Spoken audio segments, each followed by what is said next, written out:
Wait a minute. I haven't fixed my camera yet. Hold on. I'm going to fix my camera. What a day. What a day. What? Oh, there I am. Oh my God. What a morning. My sound thing wouldn't work. I was very mad. Sorry I'm late. I was going to be on time, except for my sound thing. My dog ate my homework. I'm really sorry about that. Let me get a nicer background. I don't want to see these assholes this early in the morning. Anyway, hello. Good day. Oh, that's better. How is everyone? Welcome to Wake and Bake with Lolo. I'm Lolo. And we're baking. I haven't baked yet. But we're waking. We're waking. Oh. Let me think aloud. Okay. Anyway, good morning. Haley, how you doing? Neil, hi, sweetheart. How is everyone? How are you? Good day, my dearest friends. How are you?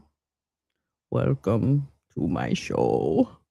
Road tripping. Oh, I love this. I love that. Road tripping with Kathy. Oh, that sounds like a show. I already wrote the jingle for it. Hey, Lee's road tripping with Kathy. Oh, I love this. I love this. Two ladies on the move. And I hope you have such a good time. Oh, I haven't even touched my hair this morning. I got to do that. Anyway, good morning. Welcome to Wake and Bake with Lolo. I'm discombobulated, but I'm Lolo. I spilled my coffee a little bit this morning, which kind of made me anxious. Sorry about that. Sorry. And I don't know. I stepped in some mystery water that I don't know what it was. I think it was from the water dish. I think somebody went hog wild at the water dish. I don't think it's the other. And other than that, life is great. Let's see. I have a lot of stuff for us today. And unfortunately, Mr. Binface did not win the Clacton run or special election against Nigel Farage. He did get, but he got less votes than he did last time, I noticed when I was listening to the results. So Nigel Farage isn't as popular in the little seaside town of Clacton as he claims he is, but whatever. Anyway, so they still have to deal with him. But Mr. Binface did give a victory speech.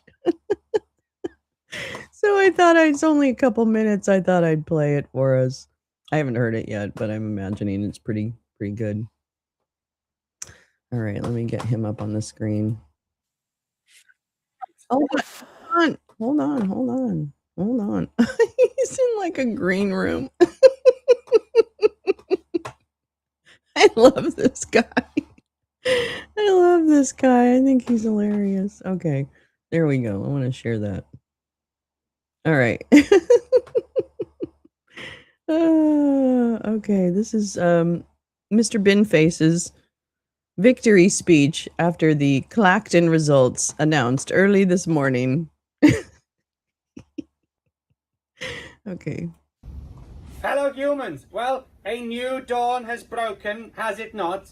Literally, because it's past 6:30 in the morning here in Clacton-on-Sea. And I can officially say that I am the winning candidate of the candidates who bothered to turn up for the results. That's right, 9,455 actual votes. Just 8 weeks ago in Makerfield, I got 95. That means I've got against Nigel Farage 10,000% more votes than I got against Andy Burnham.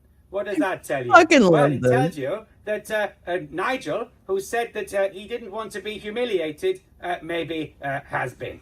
As for me, I'm over the moon, I'm over your moon, I'm over my moon, and what comes next, well, we shall see. But you know what? We know this for a fact. Over 1 in 4 people in this constituency would rather have Count Binface as their MP than the leader of Reform UK. And I'm just getting started.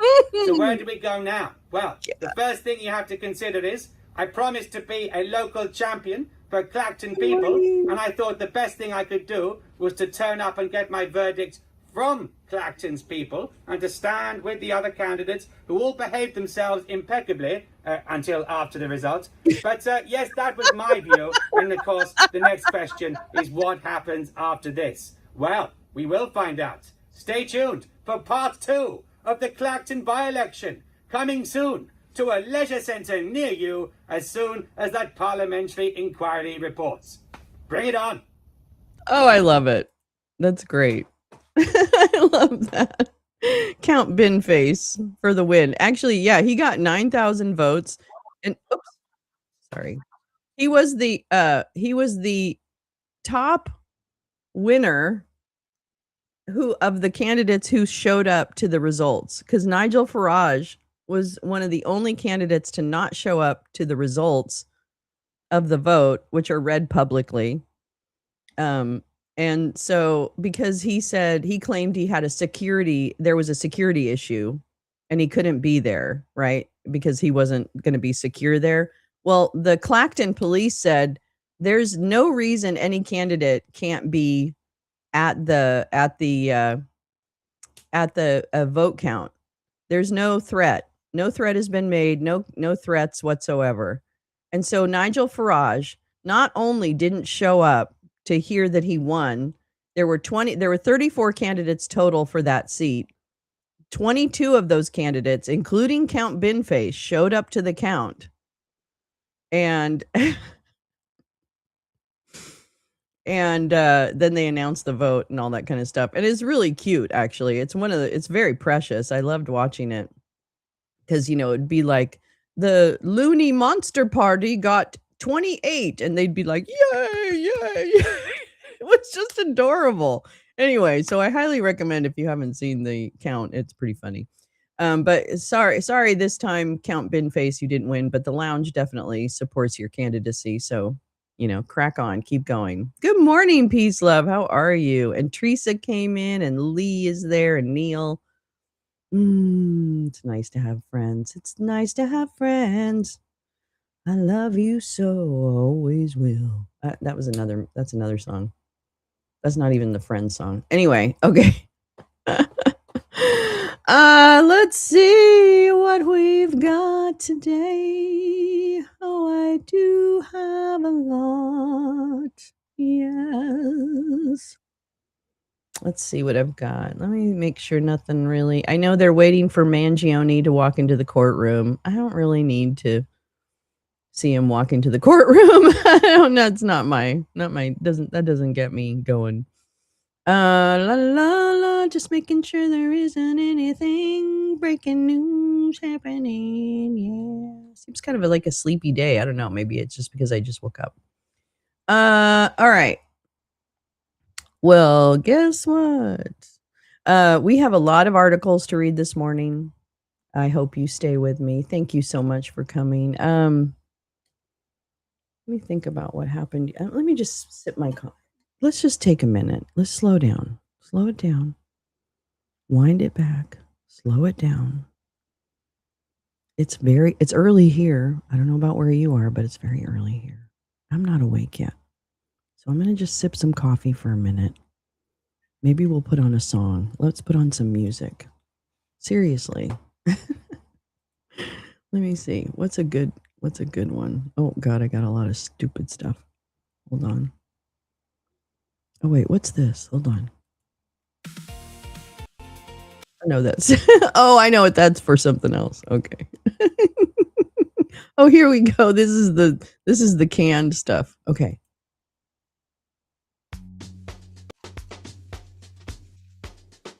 No, that's too much. I need more ambient.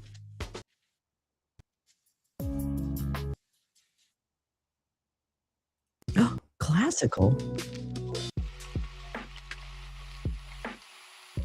This is classical? Interesting. Ambient. Okay, let me see if I can.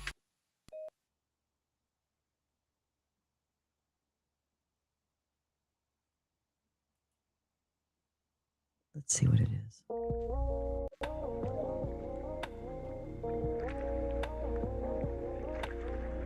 I don't know. Is that too much? Wait, Max. 2 slicks appear in Gulf as huge oil spill off Oman threatens disaster. Oh my God. I didn't even get to drink my coffee and already they're fucking with us. Okay, well, I don't think we can handle that. All right, let me check that out. U.S. conducted mass spying campaign against left-wing groups and anti-ICE protesters. I mean, didn't we know that? Is that a big one? Is that something? Let me check the headlines. I'm gonna check the headlines. Yeah. Yeah, yeah, yeah, yeah, yeah, yeah. Whoa, whoa. I want to be so small. Don't want to be so small. I don't want to be so small. Oh, here we go. This is the story, tale of the tape. Does anyone in the U.S. oil know the U.S. oil tycoon in Greenland has made any moves since he unloaded all of his stuff? I don't think so. I don't think they were planning on doing anything until September, Peace Love. I think that was when one of the articles we read.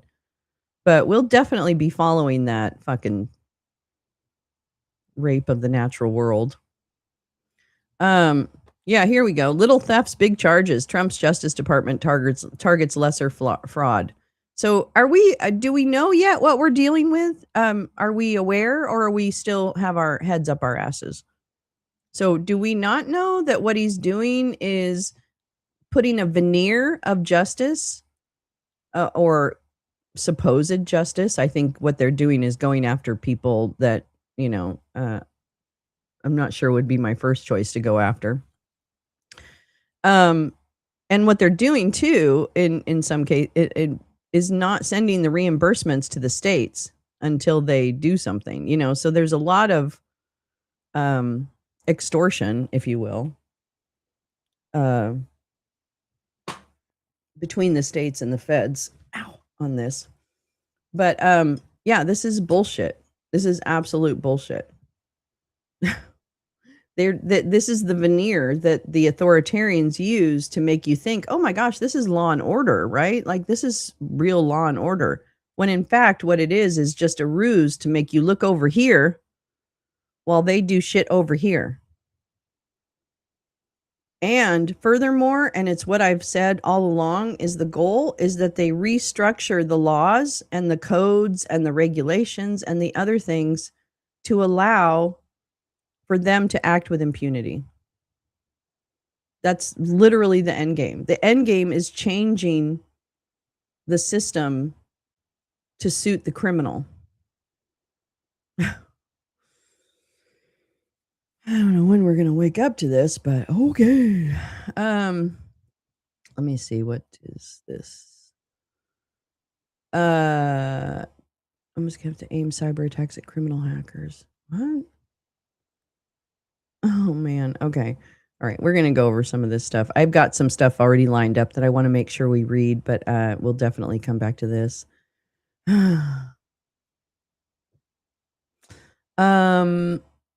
Let's see. Okay. All right. Let me start with some of the things that I came up with, and then we'll go from there.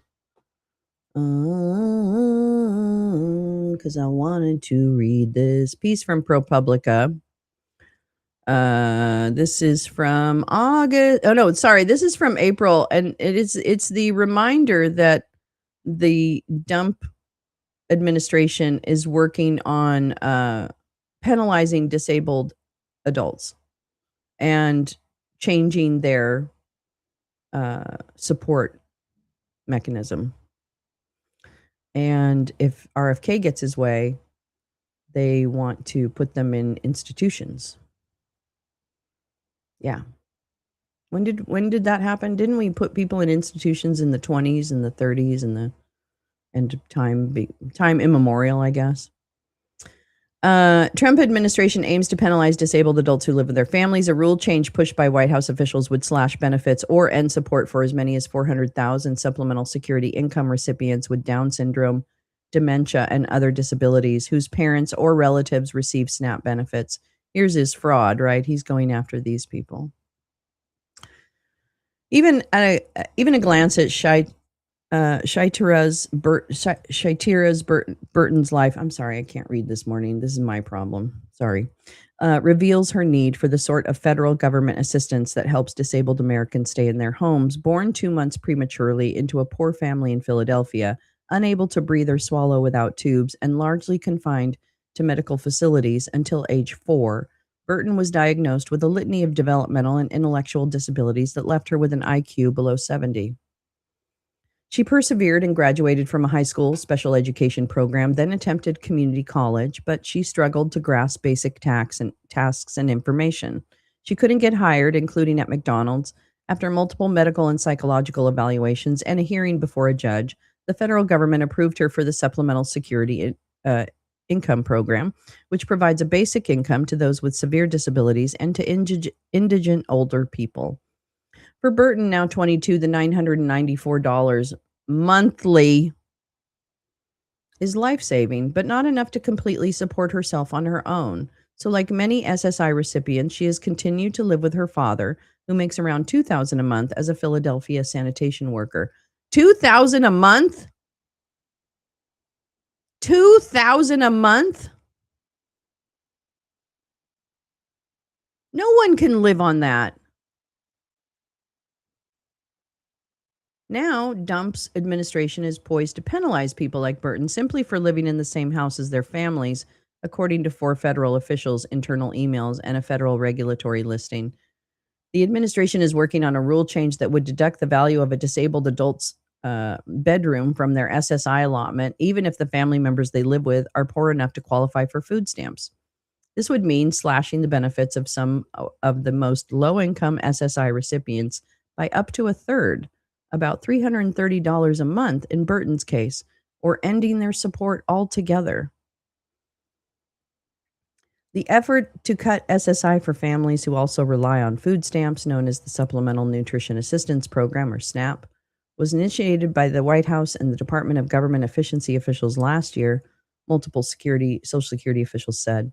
It marks a second attempt by the Trump administration to quietly but dramatically downsize disability benefit programs overseen by the Social Security.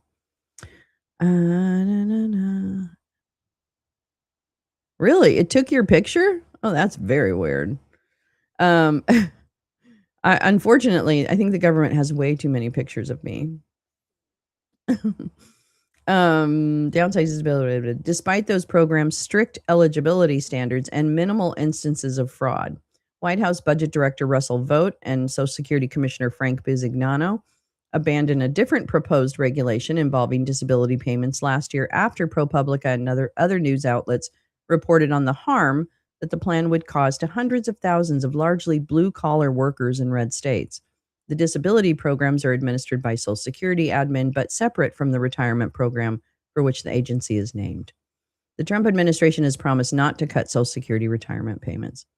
The likely SSI cut will affect not just younger adults with disabilities such as Down syndrome and severe autism who are living at home with their low-income parents, but also older people with health or financial problems who have had to move in with their adult children on tight budgets. All told, as many as 400,000 poor and disabled people and indigent older people across the United States could have their support cut or eliminated, according to ProPublica's analysis of actuarial figures from the Social Security Administration. Oh, they didn't guess? Okay. Protecting the SSI program from such a fate is about how the faithful will be judged and our care for the most vulnerable, said Galen Carey, Vice President of Government Relations for the National Association of Evangelicals, and himself the father of a 35-year-old son with Down syndrome who lives at home and receives SSI.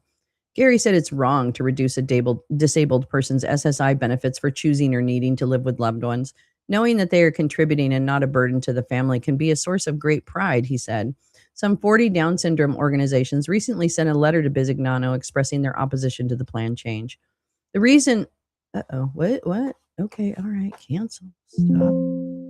Stop it. Oh my God, silly. Sorry. My camera's talking to me. The reason this will especially affects SNAP families, is complicated. Essentially, under a longstanding federal policy that was updated during the Biden administration, if a household already has demonstrated its poverty via SNAP or other public assistance programs own extensive income reporting requirements, then the family is officially deemed unable to financially support a disabled loved one living at home. The typical SNAP household that is also supporting a person who receives SSI has an annual total income of just $17,000, according to the Nonpartisan Center on Budget and Policy Priorities. The dump rule will undo this approach. It won't matter if the SNAP program has already determined a family is poor enough to receive aid. Anyone living at home beyond age 18 without paying full rent, what? Will be treated as if they have a benefactor. I'm sorry. I just think, hey, no, how are you? Aw, thanks, no. Yeah, you don't like. Yeah, she. Thanks, no. Good to see you. The value of the bedroom, as well as any income and assets the family may have, will be calculated and recalculated as often as every month and deducted from their SSI check.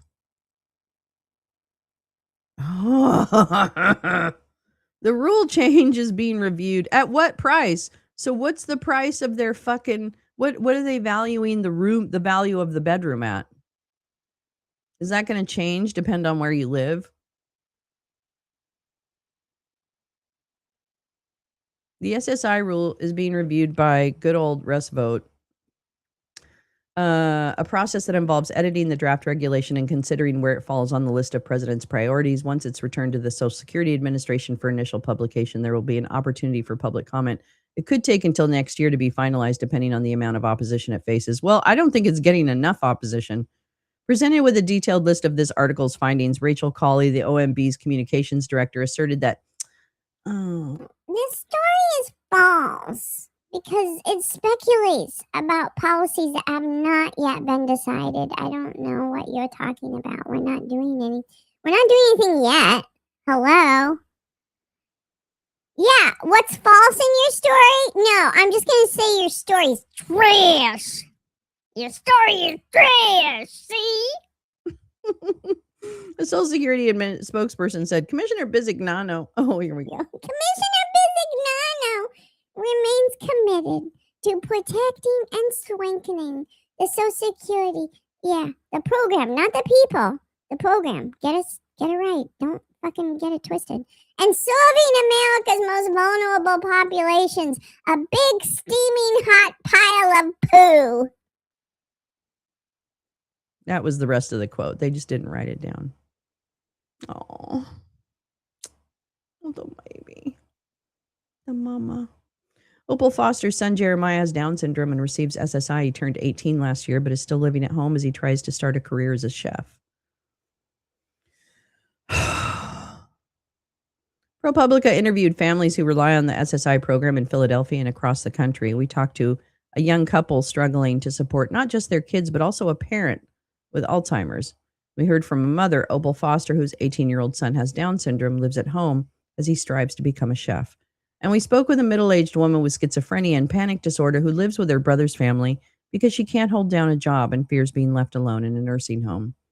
All of these people could have their SSI benefits cut because they live with family, even though disability advocates, evangelicals, and budget experts agree that it's more humane and less expensive for adults with disabilities to live at home rather than in institutional facilities. The potential cut to Burton's SSI benefit, for example, would save taxpayers about $11 a day. But if her dad, as a result of the reduced support, can't afford to provide for her anymore, then it could cost taxpayers many hundreds of dollars a day or more to house her at a residential facility. This is really according to the state of Pennsylvania's fee schedules. Supplemental security income, which serves 7.5 million Americans who are unable to make a living because of severe disabilities or destitution in old age, has never been easy to qualify for. Fewer than a third of applicants are approved, and the process often takes years. Recipients of these benefits, in turn, regularly have their finances reevaluated and are also intermittently examined by medical and vocational experts to determine whether their payments will continue. This paperwork and review-heavy process generates hefty overhead. The SSI program distributes just 5% of all Social Security Administration benefits, yet accounts for nearly 35% of the administration of the agency's budget. Month after month, staffers have to pore over microscopic changes to SSI beneficiaries' living arrangements and family members' incomes and assets. Current and former Social Security officials have told ProPublica over the past year that SSI programs' complexities and absurdities remain perhaps the agency's biggest bureaucratic headache. As ProPublica reported last summer, Doggy did nothing to address this, mostly ignoring SSI despite its obvious inefficiencies. In fact, Doggy and the White House pushed out roughly 7,000 Social Security employees, many of whom had been working on SSI reforms and backlogs. The Biden administration had tried to do something about SSI's excessive red tape. Under existing law, disabled people whose families have already established themselves to be poor by qualifying for certain other public assistance programs, such as veterans benefits or TANF, which is temporary assistance for needy families, don't have to do all the same check-ins over and over again to receive SSI. In 2024, Biden added SNAP, which is more widely used now than when those SSI rules were created, to the list of such programs. This was ultimately an act of government efficiency, said Mariana Lancanfora, who was for years the Deputy Commissioner for Retirement and Disability Policy at the Social Security Administration, including during Trump's first term. Safety net programs like SSI don't have to be so complicated and thus expensive, Lacanfora and others at the agency said, but they often are that way because of all the effort spent triple checking that the poor are actually poor. Nevertheless, conservative think tanks opposed to Biden's SNAP policy, with some claiming that paying these low-income SSI beneficiaries less could save the federal government $20 billion over the next decade. That's $2 billion a year. That's nothing. That is nothing. I'm sorry, I'm yelling. And the White House included the rule change as one of its agenda items for the SSA heading into 2025. It was part of a broader push by the administration and Doggy to undo anything that the Biden administration had touched. If enacted, the change will require intellectually disabled young people like Burton, as well as very elderly people, to file extensive monthly reports.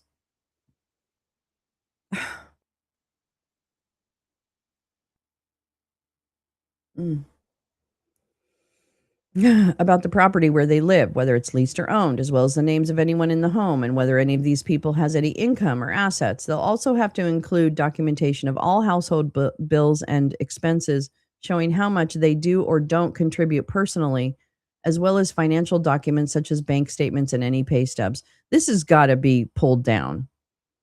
This has got to be pulled down. This is bullshit. Burton will likely have to make an appointment and report in person at a Social Security field office anytime her father's hours or wages change even slightly.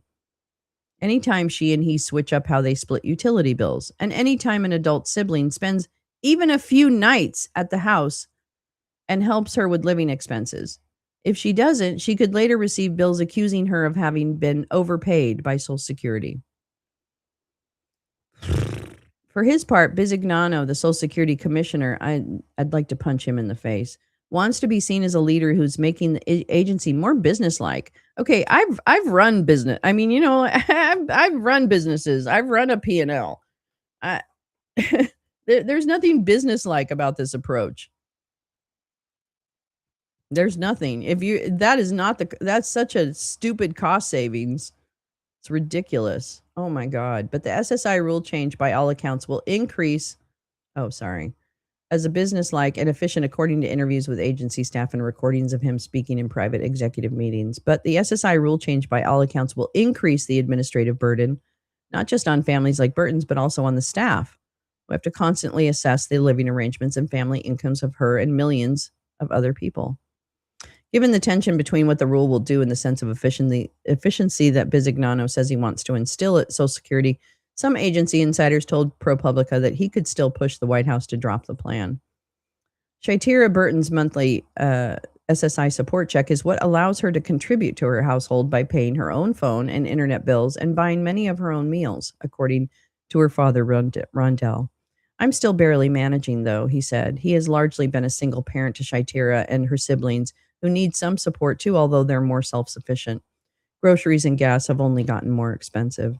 Burton is calmer and better at managing her disabilities when she can sense that her family's economic circumstances are relatively stable, her father said. When he blew out his shoulder last year trying to hurl a heavy recycling bin onto a garbage truck and had to have surgery and take time off work, the loss of income soon manifested in her behavior, he said. It's a trickle-down effect, he explained. My daughter absorbs money stress in her body. One recent 75-degree afternoon, sitting on the front stoop of a row house where she lives with her dad, Burton was rubbing her hands together vigorously as if it were cold out.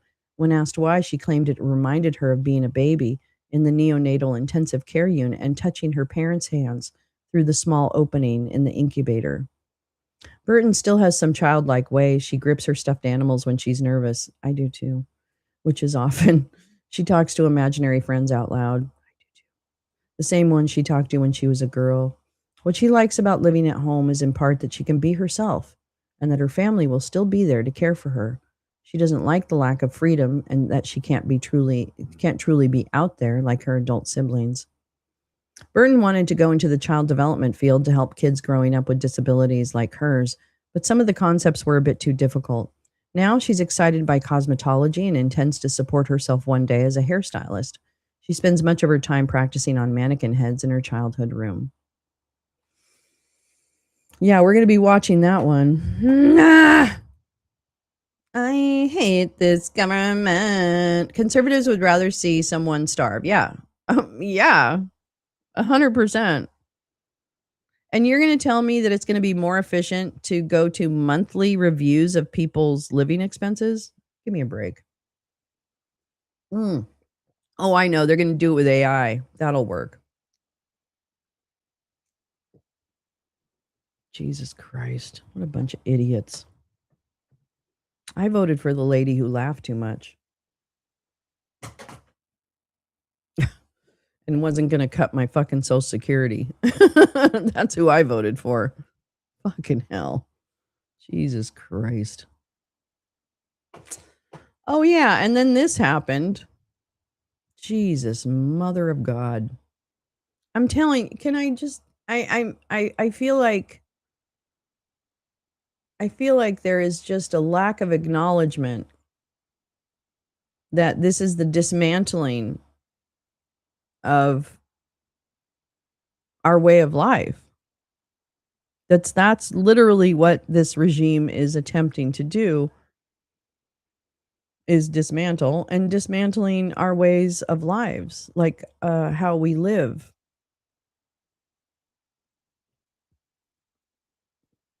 I don't know how we allow this to happen, frankly. I never thought this kind of shit would happen. I just didn't. I thought that we would stop, at certain points and just say, wait, no, that's no, too far, too far. But apparently not. Apparently it's, whatever. That's just Republican politics now. Do they understand that most of their meemaws are going to get their SSI cut? I thought you also wanted older people to live with their younger children. I mean, isn't that kind of like a beautiful way of supporting your elderly? I don't know. And then this regime says, hold my beer. Because yesterday, or no, the last couple of days, I don't remember when it happened, Republicans are dismantling a key tool in the war against kleptocrats. Now they pushed it through and it happened. So GOP lawmakers pushed through a bill to repeal a vital shell company database, completely undoing the biggest anti-kleptocracy step forward the U.S. has seen in decades. This was the June article on this upcoming change. Let me see if I've got the actual. Yeah, here we go. And here the change has been made. August 11th. There we go. So I'll share the older story that gives some more context for this rule, but then I want to read through the actual a current analysis of what has happened. Let me make this a little bigger so we can see. Yeah. This is from Transparency International. So it's a nonprofit watchdog organization on transnational corruption. And here we go. Treasury rule enables drug cartels and corrupt officials to launder money through U.S. anonymous companies. That's the bottom line.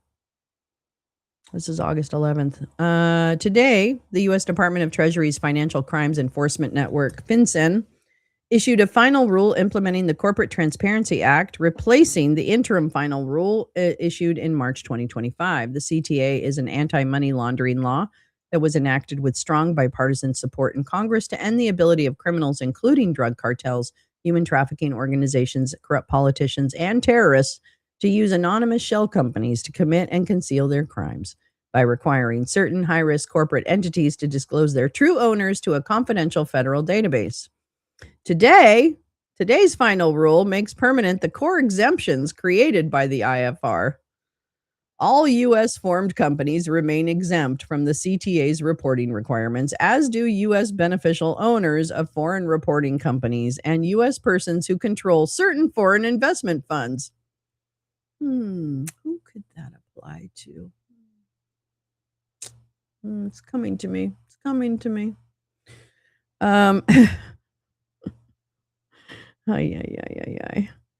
The final rule goes further by exempting U.S. individuals who help create or register foreign companies, known as the CTA, as company applicants from having to report their information to FinCEN, and by eliminating the requirement that U.S. persons who obtained a FinCEN identification number keep the personal information connected to that number up to date. Together, these exemptions leave more than 99% of companies Congress intended the CTA to cover outside its reporting requirements. Yep.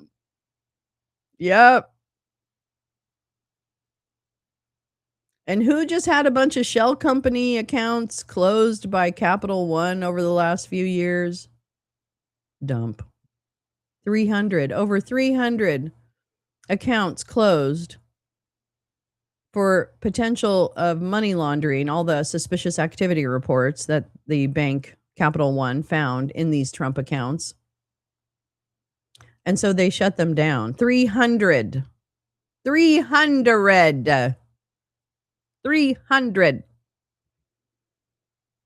And that's just one bank. That's not even his main bank. Wait till Deutsche Bank says, hold my Oktoberfest, because I'm about to blow your mind with all the fucking money laundering shit going on at their bank. Wow. Scott Graytack, Deputy Executive Director of Transparency International U.S., issued the following statement. This is his. The United States Treasury has taken a step that enables criminals to continue financing and profiting from their crimes by using anonymous companies formed in the United States as their getaway vehicles. Today's rule permits drug cartels to continue relying on such companies to move money, expand fentanyl distribution networks, and bankroll the deadly drugs that are killing Americans every day. The same secrecy that enables drug cartels has long enabled corrupt officials and other criminals to hide and move dirty money. By exempting more than 99% of U.S. companies from the nation's most powerful and anti-money laundering law in a generation, the Corporate Transparency Act, Treasury has frustrated the ability of federal, state, and local law enforcement to investigate cartel finances and the precise moment when the Trump administration claims to be exerting maximum pressure in the fight against fentanyl. Oh, could it be because they're not? Could it be that it's just not for reals? Yeah, seems pretty sus, Clark. Lee, we've arrived at the Meyer Garden for Dale Chiuli exhibit. Oh, have such a fun time, you two. You girls. I can't wait to hear all about it. Have fun. Oh my gosh. So happy you guys are road tripping. This outcome stands in direct tension with the Congress's bipartisan intent in passing the Corporate Transparency Act. It's exceptionally troubling and unjustifiable that at this moment in U.S. history, the U.S. Treasury has effectively produced a blueprint that drug cartels and other criminals can use to finance their illicit operations inside the United States itself through the use of anonymous companies. I can't believe this. We do not need to speculate about how cartels and other criminals will exploit today's rule. We've already seen it. In the Zhang drug trafficking organization case, federal prosecutors documented how the organization used front companies in Massachusetts to receive, repackage, and redistribute fentanyl and other synthetic drugs across the United States. The Corporate Transparency Act was designed precisely to make it harder for criminals to hide behind companies like these. Today's rule now embeds into federal regulation the same strategy of secrecy that the Zhang organization used to operate in the U.S. soil. Unless and until today's rule is rescinded, drug cartels will continue to exploit anonymous companies inside the United States to finance, expand, and conceal their deadly operations. And now, with that anonymity protected by federal regulation. Hi. That's the stained glass artist, right? Wow, we have fun. Oh, that's going to be nice. This is Transparency International. Blah, blah, blah, blah, blah. I want to see. I'll go ahead and page not located. Oops. They don't even have the rule out there. I gotta find it. I'll find it. I'll find the rule and actually attach it to. Oh my God. Oh my God. Oh my God.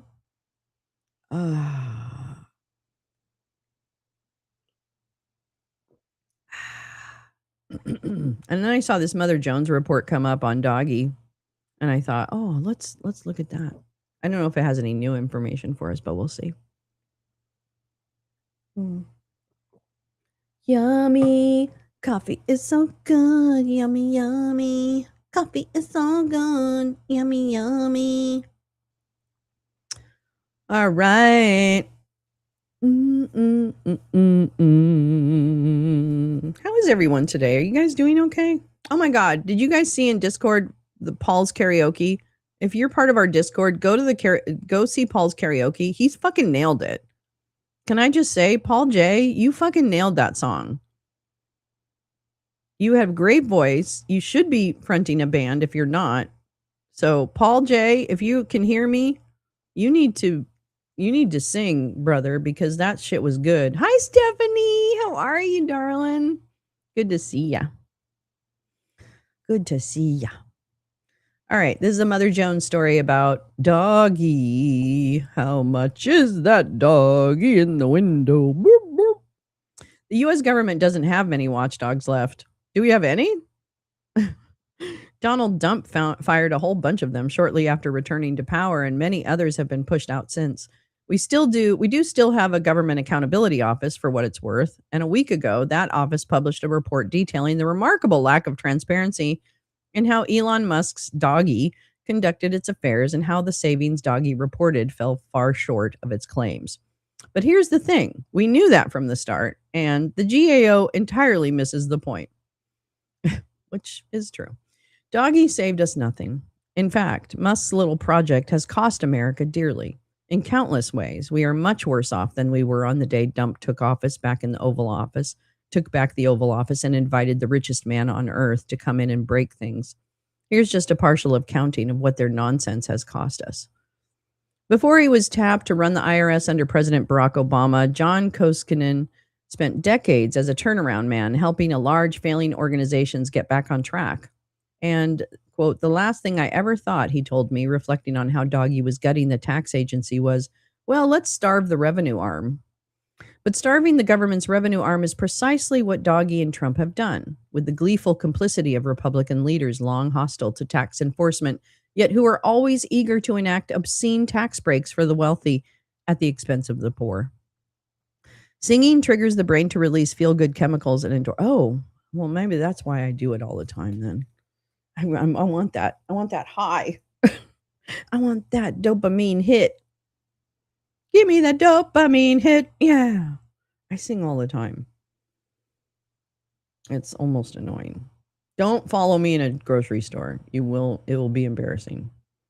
But starving. Okay, wait. During Trump's first year back, through the firings and deferred resignations that Doggy spearheaded, the IRS lost 28% of its workforce.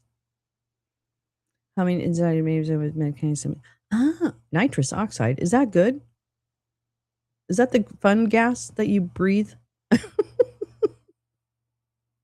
Is that the fun gas? Um, la la la. The first to go were probationary employees Joe Biden hires who had been on the job less than 2 years. A lot of them came with very sophisticated backgrounds and experience in technology and tax law management, Koskinen said. They weren't 25-year-olds. They were filling important positions. Cheered by Republicans, these firings crippled the IRS's capacity to collect unpaid taxes and investigate sophisticated tax cheats. Rich individuals and companies, including firms that, as we speak, are routing their substantial profits through offshore tax havens without consequences. Because we just made it legal, baby. The IRS's inability to conduct complex audits encourages law breaking by the uber rich, the richest of whom invariably avoid punishment. Commoners who defied the rules are easy to catch. An April report from the Yale Budget Lab estimates that the 2025 IRS layoffs will cost the nation $600 billion in lost revenues over 10 years. And the IRS budget cuts in the one big beautiful bill, the one big ugly bill, will add another $263 billion to the deficit. The combined losses total about what you'd need to restore the Medicaid funding that congressional Republicans in passing the bill took from America's most desperate people. On Joe Biden's watch, the IRS was making progress on enforcement and collections, but that's over now. And taxpayer services, forget about it. Trump killed the agency's free filing program on behalf of some billionaire software moguls. And my colleague Stephanie Mensimer recently wrote about the scorched wasteland that IRS customer service has become under Dump. Good luck getting through. Musk's unsanctioned HR strategy was notable for its cruelty, not only for the hundreds of thousands of U.S. workers whose lives and livelihoods were upended, but for the people they served. His abrupt destruction of the USAID, which he'd vowed to feed through a wood chipper, has sown death and misery all over the globe. That's not a great look for a once admired nation. The cuts were not done on a glide path as one would do if one had conducted a reasonable review of programming, but it was a cliff, former USAID Administrator Samantha Power told PBS 1 year later. By that time, at least 800,000 deaths had been chalked up to Musk's thoughtlessness, and the British medical journal The Lancet estimated 14 million people would die by 2030 if the program's doggy destroyed weren't resumed. The mindless way the cuts were done, Power noted, ensured the most human harm possible. The world can now thank Musk for, among other things, the out-of-control Ebola outbreak now wrecking the Democratic Republic of the Congo. To be fair, we lost our privacy ages ago to corporations like Lexus, Equifax, and Cambridge Analytica, but at least our government could be trusted to protect the confidential information it collected on citizens and others living here. Enter Elon Musk. In April 2025, Wired reported that Doggy, without authorization, was rapidly consolidating data from agencies including the IRS and Social Security, as well as state voting records, into a massive Department of Homeland Security database. The scale at which Doggy is seeking to interconnect data, including sensitive biometric data, has never been done before, raising alarms with experts who fear it may lead to disastrous privacy violations for citizens, certified foreign workers, and undocumented immigrants. This has nothing to do with finding fraud or wasteful spending, a senior DHS official told Wired. It also goes well beyond the administration's efforts to track down and deport undocumented immigrants. As Wired reported separately in January, a DOJ court filing indicated Doggy may have shared SSA data with an outside group that seeks to overturn election results in certain states. God, I hate feeling like we're asleep at the wheel. Like, I just don't, maybe that's naive. I just feel like people don't quite understand the intention behind this. And truly the intention, not just the we hate poor people, we hate black people, we hate brown, right? That's a given. But it goes beyond that. There's a larger, well, I shouldn't say that, but this is just a very systematic breakdown of even the most minute parts of our system that seeks to support people in whatever they're experiencing. And to cut off, safety net, consumer protections, eliminate regulations, all of that.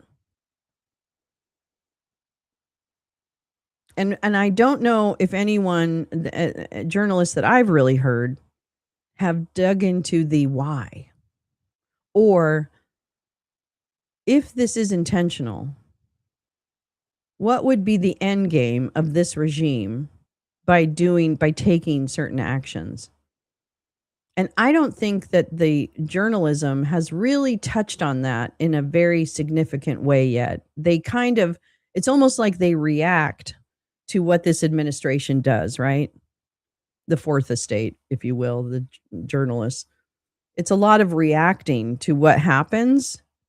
And maybe I'm just not, I probably don't seek it out. I don't know if there's deep analysis of this. And I know Jim does a lot of it too that I can read. But I don't think there is a grasp by the national media, or an intention to grasp, I should say, the design that this follows. And I don't know. I think I feel like we're missing something. I feel like we're acting like this is all, normal, but just a different year.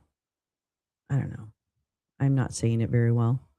It's the Epstein class consolidating power. Yeah. Hi, Lucy's mommy. Yeah. And I've been saying this. I've been saying that the end goal is the Mar-a-Lago Accord. It is to upend global trade.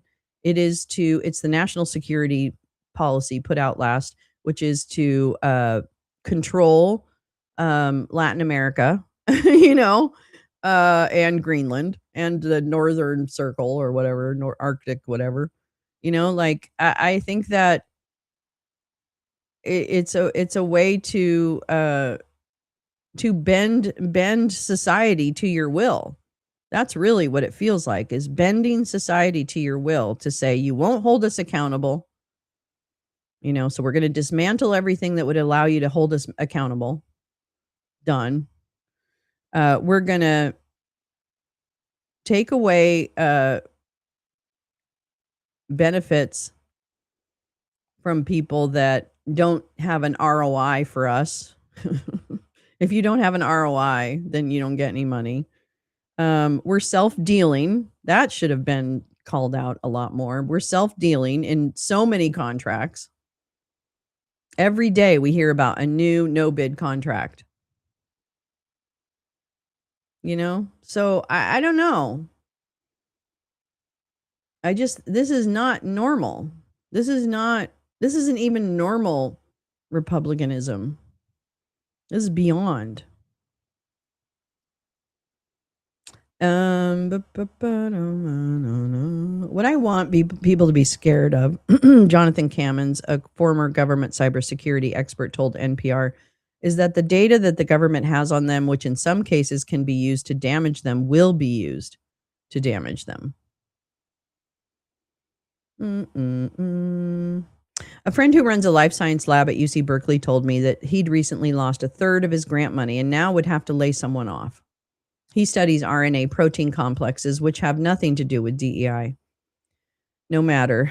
Musk and Trump freezing, slashing, and bottlenecking of National Institutes of Health and National Science Foundation funding for research labs all over America, and the gutting of federal staff responsible for ensuring grants are doled out smoothly, threatens to destroy the one thing that has really made America great, our global leadership in science and innovation.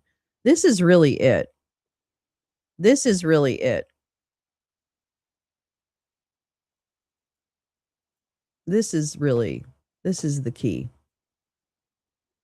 The damage that is being done right now, I know. I you know what I mean? No, none of them have been normal, but they haven't, it definitely hasn't been this bad before. Can we admit that? Can we admit that this regime has intentions that not even the worst Republican had, or maybe they did and somebody stopped them? Because this is a whole group of people who are hell-bent on ruining life. You know what I mean? I'm not saying any of them were normal. I'm saying it wasn't like this. I mean, if it was, then I was asleep, but I don't think it was like this. Wait, Abe Lincoln? Abe Lincoln? I don't know. No, I'm just saying in comparison, this attack, these attacks on just the infrastructure of our federal government. I don't think we've seen this in my lifetime. Maybe. I don't know. But no, I've fought every Republican president. Was it John McCain? Was he already a little reactionary hawkish? I mean, John McCain to me was no hero. I'm sorry. I know he did save the Affordable Care Act. So later in life, John McCain, I think, became a more reasonable person. But no, I didn't like John McCain either. Okay. No, I don't like them. Who do you think built the foundation for all the big biomedical tech innovations over the past 3/4 of a century? You and your loved ones likely owe your lives to the U.S. government-funded development and distribution, now in jeopardy thanks to Dump and RFK Jr., of vaccines for scourges like COVID, diphtheria, pertussis, polio, mumps, measles, and rubella, and countless more. Our tax dollars have paid for the revolutionary deployment of CRISPR and mRNA vaccines, pioneering surgical treatments, and HIV and cancer therapies. Guess who sequenced the first human genome? Literally built the internet, invented GPS, funded the Google guys as they were developing their cute little search engine, provided the fledgling EV industry with subsidies and loans that Musk relied on for Tesla's success. And yet, after taxpayers helped him get rich, Musk set out to drive a stake through the heart of America's innovation engine. Classy. Oh, you just mean in GOP terms, yeah. Is a normal Republican someone you would have liked? No. I don't like any of them. I'm saying in comparison, it's worse. The funding delays and cancellations initiated by Doggy and the ongoing attacks on higher education by the Trump administration and Congress, not to mention the immigration threats and denials of visas for international students, have resulted in painful cuts to undergraduate and graduate education across America. With grants throttled and funding uncertain, colleges have laid off faculty and staff, rescinded acceptances, and eliminated courses, graduate programs, and even entire departments. There's a whole generation of young scientists who see no pathway into the field for them. A paleoecologist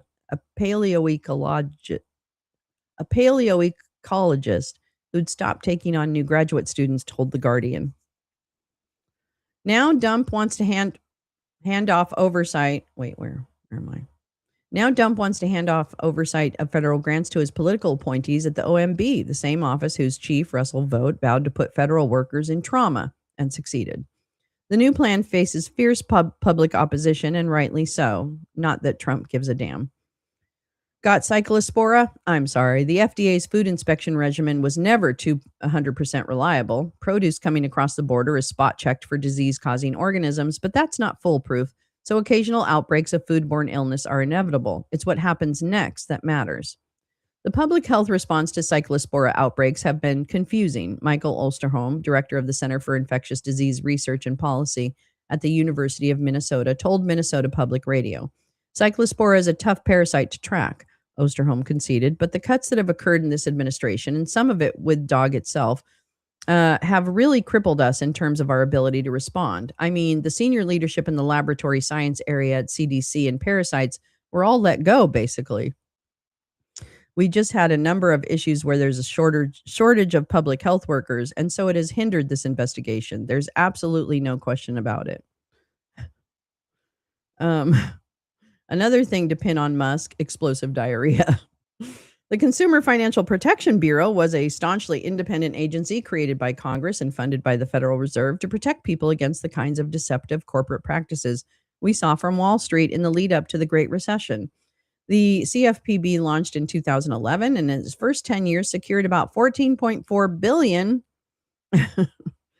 This time next year we'll all be subsisting on beef jerky and homebrewed kombucha. Maybe. And 1.7 billion in civil penalties for millions of American families. It still would be protecting them were it not for Doge. By June 2025, according to the public interest group Crew, who we love, Musk's minions had ensured the loss of nearly 1,500 CFPB employees and effectively shuttered an agency which returned over $26 billion to the American people, but only cost taxpayers a fraction of that amount to run. Well, then break it. Some additional realms in which doggy cuts have cost us dearly: clean air and water, government oversight, upkeep and protection of national parks, local public safety, disaster preparedness and response, health and pandemic response, reliability of federal data, veterans health care, a functional social security system. I'll bet you can come up with 20 more. The point is, talking about savings from doggy is like talking about savings from not paying your mortgage, ignoring the part where the bank comes and takes your home, such as the subterfuge. I'm going to be honest with you. This could have been better. This article could have been better. What this article should have done is to laser in on what it costs us. This didn't, no, sorry. You didn't answer the headline that you gave, and that's unfortunate. I appreciate the information, but I feel like there was nothing new in that article. Sorry, everybody. Sorry, everybody. Yeah, I don't know. What do I know? I'm just a girl on the internet. These assholes are attempting eugenics, kill off the old and weak, pushing a Fourth Reich based on Soviet ideas of keeping us stupid, starving, and scared. I mean, it's really just a way for them to get away with shit. Okay, let's be real. It's just a way for them to get away with shit. That's all it is. That's all it is. They're getting rid of regulations. They're getting rid of oversight. And Bob's your uncle. Yeah, that's exactly it. Hi, Dan. Did you sneak in? I didn't see you. Good morning. Hi, Steph Duder. How you doing? I'm collecting non-meat protein recipes, chicken and rice roll-ups, more cottage cheese and eggs. I make great shakshuka. Oh, I love shakshuka. That sounds really good. Yeah, I guess I should do a vegetable garden. I don't know, folks. I'm doing the best I can. But I don't think it's going to get, I think it's going to be bad if this stands. And I don't really know how you unwind some of the damage that's been done. I don't know how you put the toothpaste back in the tube. I don't know how that happens. I hope smarter people are thinking about that. I'm not that smart. Jared Kushner may visit Israel next week for talks on Gaza. I was looking for news on Gaza, and this is one of the things that came up. I didn't have a whole lot. And as I just want to remind you that the Board of Peace is still under scrutiny because all of their money is in a JP Morgan account and not in the World Bank IMF account that was established for the Board of Peace. I'm just going to remind you that is still the case. So why money given to the Board of Peace is sitting in a JP Morgan account versus the IMF account that it's supposed to be in is still an open question. Yep. So there. I don't know who has control over it, but might be this kid. Jared Kushner may visit Israel next week for talks on Gaza, source says. God, this kid. There's a fucking spawn of the devil. Ugh. All right, let's catch up with this. President Donald Trump's envoy and son-in-law, Jared Kushner, and spawn of the devil, may visit Israel next week for talks on Gaza, a source familiar with the matter said on Thursday. The plans were reported earlier by Axios, which also said Kushner was planning to meet mediators from Egypt, Qatar, and Turkey, as well next week in Cairo. We agree with the Israelis on the goal of disarming Hamas, but they have expressed concerns which are valid, and we have been working through them, the source told Reuters, asking not to be identified. Oh. Did we agree with them? No. Okay. The goal of a Kushner visit to Israel will be to find a pathway to move forward with implementation of the 20-point plan that Trump put forward for Gaza in late 2025, the source added. Trump said in late July a deal was reached for the complete disarmament of the Palestinian Hamas militants and other armed groups in Gaza. Trump had said the deal would be carried out in phases, with Israeli forces withdrawing from Gaza as disarmament proceeded, and an international stabilization force working with a new Palestinian police force to secure the enclave. Prime Minister Bibi Netanyahu, who's seeking re-election at a vote in October, has publicly rejected Trump's plan. Hamas has said it agreed to the plan, but the deal's implementation would depend on Israel first meeting its own commitments, including withdrawal and halting attacks. The Gaza ceasefire has been repeatedly violated, with more than 1,250 Palestinians, mostly civilians, and children, being killed by Israeli attacks, and 4 Israeli soldiers being killed by militants since the truce began in October, according to Gaza health officials and Israeli tallies, respectively. Hamas does not usually disclose its losses. Gaza has been left devastated by an Israeli military assault that has killed tens of thousands, caused a famine, hunger crisis, internally displaced Gaza's entire population, and led to assessments of genocide by rights experts, scholars, and UN inquiries. Israel has called its actions self-defense after Hamas-led militants killed 1,200 people and took more than 250 hostages in October 2023. So that's the latest. So little Beanhead is on the move. Beanhead boy is on the move. I had a rabbit once in France. My girlfriend's grandmother served it, and I thought it was chicken until she told me. I don't think I've had rabbit. Why isn't there a Dexter for terrible? Yeah, right, Jane? Come on now. God, I love that show. Dexter, that was a good show. I'm sorry. That was weird, but it was good. Good morning, everybody. Everybody. Do I have access to this? Oh, I don't.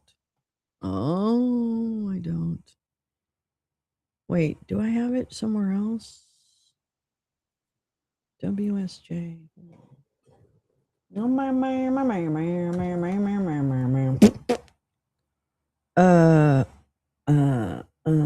need an unlocked version. Shit. Do I have the unlocked version? Son of a bitch. Okay, well, I can't read that right now, so unfortunately.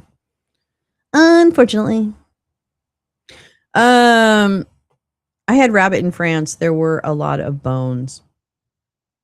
I would think there are. I guess they have a lot of bones, not a lot of meat, I would think.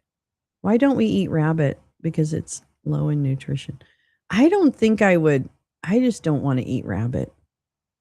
I don't want to eat meat anymore. Oh, I just don't want to eat meat anymore. Okay. Just to check in on the nerds. OpenAI replaces chief revenue officer after just 8 months. And really, the story here is that these guys have a revolving door of executives at OpenAI. There's a problem. There's a problem in River City, and it probably rhymes with Sam Altman. Yeah, did you still like it after you found out? Okay, I can't do cow tongue or any of that. I can't. I understand and I respect it, and I certainly respect people who eat the entire animal. If they're going to kill an animal, they eat the entire animal. I think I really respect that. And I also respect the fact, people used to be like, when I was working in Africa, like, oh my God, they eat the most ridiculous things and I'm like, okay, people eat what they're going to eat. All right. I don't have any opinions about what cuisine people take advantage of all over the world, because frankly, people eat what they're going to eat. And people should just be safe in eating it. When I was a child, I ate a lot of rabbit. I would imagine if you lived in a rural area, I bet you my dad ate a lot of rabbit and all that stuff. They used to hunt all the time when my dad was young in Missouri, so he used to talk about that. They used to trap beaver. And no, he wasn't talking about women. Anyway. So just a real sad story here. OpenAI replaces the chief revenue officer after just 8 months. Denise, what happened? Denise, who was previously the CEO of Slack, is the latest in a string of executives to leave the artificial intelligence setup. What? You only came less than a year ago. What happened? Denise? Denise? Yeah, unless it's cannibalism. There you go. Stephanie, you're right. I'm sorry. I do draw the line there. I do draw the line there. Oh my God, you hunted those rabbits in Missouri? Oh my God. Dan. Look at that. Denise, what happened? What happened? Is it not everything you dreamed of, Denise? What happened? I was not a rabbit at the time. Oh, let me tell you. Oh my God. Oh. Fuck. I can't stand Silicon Valley. I'm sorry. All right. Anyway, OpenAI has replaced its chief revenue officer just 8 months after she started with the company. The latest in a string of executive changes at the high-flying artificial intelligence startup. The company said on Thursday that Denise Dresser, who was hired in December to help build OpenAI's enterprise business, planned to leave the company for other opportunities.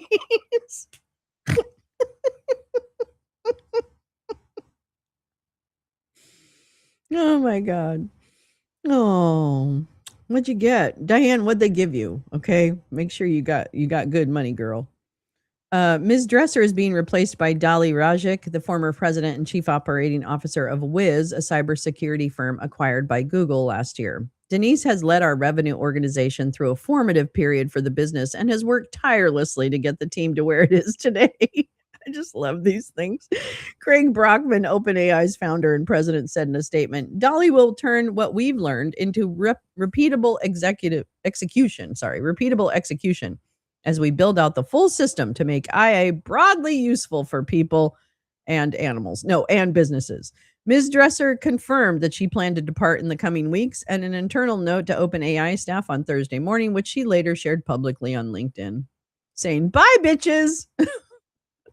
Ms. Dresser's exit adds to a list of notable departures at the top of OpenAI in recent months, even as the company eyes an initial public offering sometime next year. Brad Lightcap, one of OpenAI's early employees and a former chief operating officer, left the company this week after 8 years. Kate Rausch, the chief marketing officer, departed in April to focus on cancer recovery. Kevin Weil, who oversaw science research, left the same month.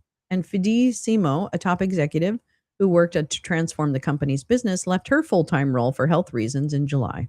She continues to be a part-time advisor to OpenAI, the company said. Anthropic is considering initial public offering as soon as this year. It has a head start with big business. Oh, whoops, sorry. I totally read something else. The changes also come as Mr. Brockman takes tighter control of the business in the wake of Ms. Simo's departure. Mr. Brockman, who is known for being a hard charger and highly competitive, tapped Ms. Rajic to expand OpenAI's enterprise business, which the company sees as crucial to catch up with Anthropic, its main competitor. Anthropic is considering an initial public offering as soon as this year. It has a head start with big business customers. Anthropic's revenue run rate, an extrapolation of projected annual revenue based on a month's financial performance, was in the single-digit billions at the end of last year. In a matter of months, that number increased into tens of billions, bolstered by the company's software coding tool, Claude Code. When Claude Code's business dwarfs OpenAI's offering called Codex, OpenAI's run rate revenue from business customers in July increased 32% from the previous month, driven largely by big customers, the New York Times previously reported. The Times sued OpenAI and Microsoft in 2023, claiming copyright infringement of news content related to AI systems. The two companies have denied those claims. There is their revolving door. Yeah. So OpenAI, the company that makes air and steals other people's information, they are having a problem keeping their executive team together. So those Texas giant look very unappetizing. I think, yeah, it's I don't know. Eating something with a face is really hard. I'm sorry. I'm sorry. Let me see what else do I have. What's that? Let me just check on one thing. Yeah. Yeah.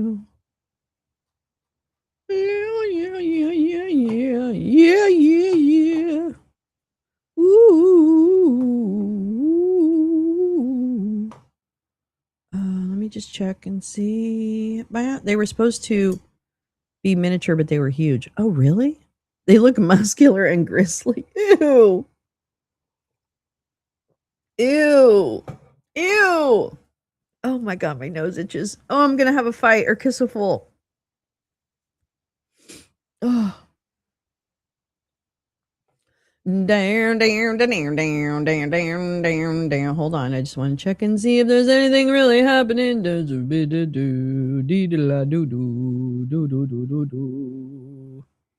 La la la la la.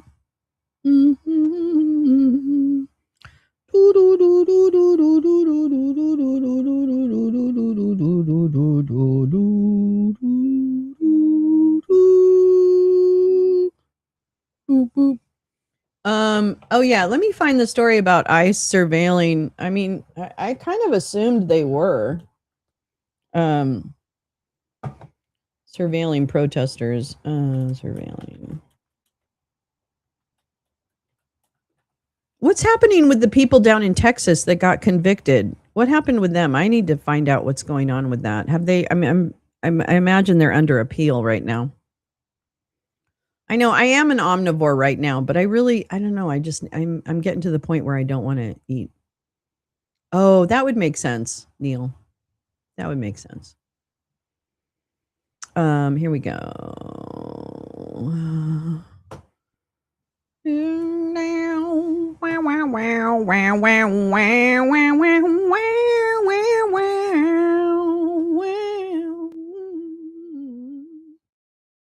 All right. This is the one. This is the one. This is the one. Easter present. The seller lied to my dad about the type. Poor thumper and jumper. Jade. Poor thumper and jumper. Maybe they'll meet me on the Rainbow Bridge with my sister. Oh, that's so sweet. Rabbit cacciatore. You know what I love? I love eggplant. I got to eat more eggplant. It's so good. I love eggplant. I'm going to go get an eggplant today. All right, so let's talk about it. U.S. investigated left-leaning groups during Minnesota immigration crackdown. The government conducted expansive surveillance, infiltrated group chats, and obtained financial records of organizations never accused of crimes. Jay Rance, I'm sorry. Yesterday wasn't a one-off. I'm so sorry. Hi, darling. Yeah, so let's read about this. I'm not shocked to hear this, by the way. U.S. investigated. Okay, the government conducted expensive and sale. Okay. Jay Rance is the world's greatest glue gun warrior. No fascists at our potluck. That's a good one. People are so funny. 4 days after Alex Preddy was murdered while filming officers taking part in the Dump administration's immigration crackdown in Minnesota, the Homeland Security Department quietly opened an investigation at its office in St. Paul. Yeah, we did find out Count Binface. We watched his acceptance speech, though. We watched his victory speech. Yeah, I highly recommend. He's not giving up. He didn't concede. He says that he claims the vote was rigged. No, I'm just kidding. He doesn't. The Homeland Security. The target was not the Border Patrol agents who had killed Mr. Preddy, a 37-year-old government nurse, in late January. Instead, it was several left-leaning political organizations, labor unions, climate change group, socialist collectives, that investigators believed had provided help and money to what they described as the violent opportunists and agitators on the street, according to newly released government documents. As part of their inquiry, the documents show Homeland Security officials used an array of invasive tactics during the first half of this year to gather information on many groups and individuals who were never accused of crimes, crossing the line that has traditionally stood between investigating criminal activity and political dissent. And timeless advice, yes. Never give a name to what you may have to eat. That's very true. In one instance, officials used administrative subpoenas to obtain more than 3 years of financial records from the Sunrise Movement, an environmental action group, and a labor union, the Communication Workers of America. That time frame went well beyond civil unrest in Minnesota, which was prompted by the deployment of thousands of immigration agents to the state during the winter. In another, investigators scrutinized 3 years' worth of wire transfers made by the nation's biggest healthcare workers union, the SEIU? Service Employees International. SEIU, one of the biggest fucking unions on the planet. Oh my God. In which they referred to an inquiry into domestic terrorist financing. It's a fucking workers union. It's the one that is all the hotel workers, all the hospitality workers, all the everything. It's one of the biggest unions in the fucking world. The documents further detailed an expansive covert surveillance operation in which undercover agents spied on protesters and organizers at meetings held online, as well as in libraries, parks, and churches, taking down not only what they said, but also their names and sometimes license plate numbers. The undercover agents also infiltrated group chats on Signal, listening as activists discussed coming demonstrations and their political opinions. Oh, that's exciting. Who's bringing the signs? Jerry, do you have the bullhorn? No, I gave it to Cynthia. That's literally what they're listening into. So far, none of the organizations targeted by the Homeland Security inquiry conducted with the U.S. Attorney's Office in Minnesota have faced charges because they didn't do anything. And yet, as the investigation moved forward, prosecutors showed grand jurors a PowerPoint slide asserting that 18 groups, including the AFL-CIO, they're going to get rid of unions, aren't they? They're going to get rid of fucking unions. The country's largest federation of labor unions were part of a conspiracy to impede the work of immigration officers in Minnesota. Yeah, because you guys are illegal. Ultimately, that supposed conspiracy led in June to the indictment of 15 people accused of interfering with law enforcement agents as members of the far left movements known as Antifa. Other anti-fascist, in other words. The Homeland Security Department did not respond to a message. The spokesman in the U.S. Attorney's Office in Minnesota declined to answer. By its own account, the institutional left in Minnesota, especially the labor movement, played a central role in bringing out hundreds of thousands of people to march in protest of President Trump's immigration crackdown in the state. But the demonstrations and corresponding efforts to monitor the movements of immigration and customs enforcement agents were largely undertaken by ordinary residents, most of whom have said they were committed to peaceful resistance. While federal agents repeatedly broke the law, ordinary people exercised their First Amendment rights to protect their neighbors, said Shiny Ajay. I'm sorry, I can't say that. Executive director of the Sunrise Movement. The Trump administration is now trying to intimidate individuals and organizations who opposed his agenda. Some of the 15 people charged in the so-called Antifa case did in fact belong to some of the unions and political organizations that faced scrutiny over several months during the spring and winter. But the newly released documents, which were disclosed as part of a motion asking for more details about the criminal inquiry, suggest that investigators use these tenuous connections to take a deep dive into the inner workings of those groups. Kevin Riak, the lawyer who filed the motion in federal district court in Minnesota, wrote that the Homeland Security investigation into interference with federal agents extended far beyond any potential threat to law enforcement safety. It concluded, with no evidence but obvious political animus, he wrote, that numerous Twin Cities unions and nonprofit organizations were involved in a widespread conspiracy. Sorry. Adding that it surveilled and surreptitiously gathered financial records generated by these organizations despite the lack of any connection between those organizations and criminal conduct. Well, welcome to Trump's America. Uh-oh, my monitor just fucked off. Okay. God damn. The investigation in some ways calls to mind COINTELPRO, the intrusive counterintelligence. Bye, baby. I love you. I'll see you later. Hi, puppy. You want to come in here and lay down? Come on in. You can come in and lay down. Come here. He's like, nah. Where's she going? I want to go with her. You can't go to work. They don't let dogs in. No dogs allowed.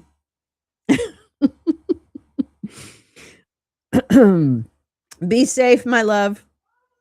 I love you.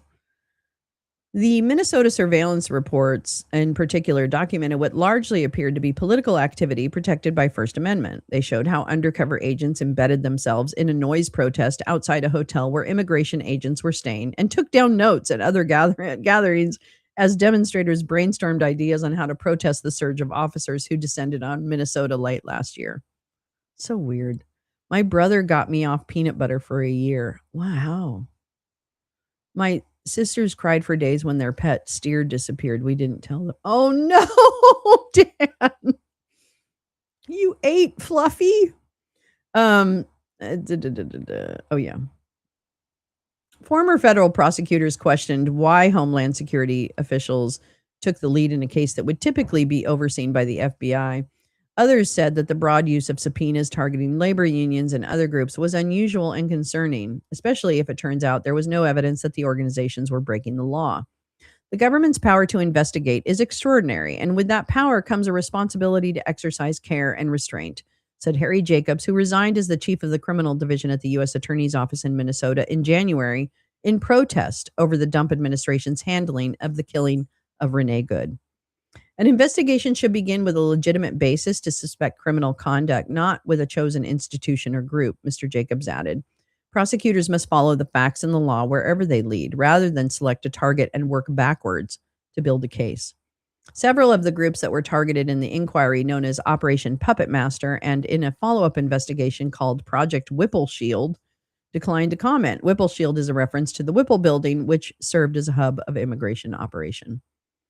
When Daniel Rosen, the top federal prosecutor in Minnesota, announced the indictment of the 15 purported Antifa members 2 months ago, he chose his words carefully, insisting that the defendants had been charged only because each of them had violently opposed federal agents taking part in the Dump administration's immigration agenda.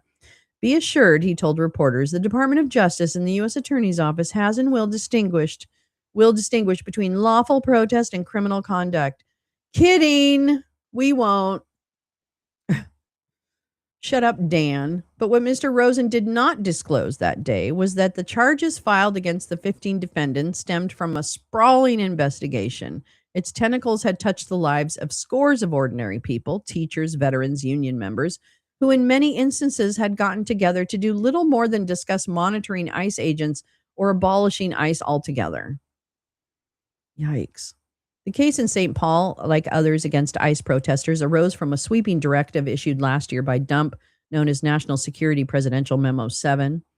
The memo ordered a whole-of-government approach to stem what officials have described as a rising tide of left-wing political violence. But former prosecutors and civil rights lawyers have criticized it for encouraging aggressive investigations and prosecutions of groups and people on the left for activities typically protected by free speech laws. Wow, doesn't this seem like the beginning of one of those movies about Germany? Doesn't this feel like that? I think so. Just this slow, or not slow, but this kind of intentional dismantling and pressure on any groups of individuals who speak against the government. What does that sound like? I don't know. This is different than when I grew up. I'm sorry. And I'm sure I was naive when I grew up, but this feels very different. I'm just saying. In drafting their indictment, prosecutors under Mr. Rosen focused on an organization called Direct Action Minnesota, or DAM, an umbrella group that describes itself as a decentralized coalition of working class people engaged in various forms of community defense against the current federal occupation in Minnesota. Prosecutors said that group trained its members on how to use shields against law enforcement officers, conduct surveillance, plan events, and mount rapid mass mobilization against actions by ICE officers. All of those sound legal. That sounds legal to me. The indictment details some behavior by protesters with ties to DAM that clearly seems violent or obstructive. I do love steak. Yeah, I do love a steak once a year. For example, prosecutors said that on January 23rd, demonstrators who had gathered at the Whipple building threw ice blocks at law enforcement. Ice blocks or ice cubes? No. Law enforcement vehicles. They also formed a blockade, boxing federal agents into one area near the federal building. Weeks later, prosecutors added some of the defendants put debris in the road outside the building, trying to block access to it. Well, stop terrorizing our community, and then maybe they won't. Yeah, it sounds communist, doesn't it? But the indictment also notes that defendants often relied on information gleaned from group chats whose members tracked and monitored vehicles going to and from the Whipple building, behavior that is not necessarily illegal. In fact, it's not. Have you seen anyone follow an ICE agent and beat them up? Have you? Have you? With all the people that are following ICE agents to find out where they're going, which I support, have you seen one person try and attack an ICE agent? No. And don't give me the New York thing with the two agents sitting on the dock of the bay in the middle of the fucking night. Because I don't know what those two guys were doing there, but they got bonked by somebody else. It sounds communist, yeah. It sounds very Soviet. Very Soviet. But the indictment also notes that defendants often relied on information. Oh, sorry. I already talked about that. Nonetheless, some groups that organized and ran group chats were targeted by the surveillance operation and later identified the prosecutor's grand jury presentation as being part of the conspiracy to interfere with ICE agents. Other members of the alleged conspiracy were said to include the local chapters of the SEIU, the Service Workers Union, and the Democratic Socialists of America, a state teachers union, and even the Grease Pit, a small bike shop in Minneapolis. In his motion, Mr. Riak described how federal agents took down the license plate numbers of people who attended a training session at a church in Roseville, Minnesota, and used that information to obtain their names. The agents then searched social media for images of the people, compiling an intel workup that included detailed personal information about them. Yikes. None of these individuals did anything other than engage in protected First Amendment speech in a church meeting room, Mr. Riak wrote. Yet now their personal information is memorialized in a DHS dossier. God damn. It's so weird. Yeah, what a difference one election makes. Right, Jane?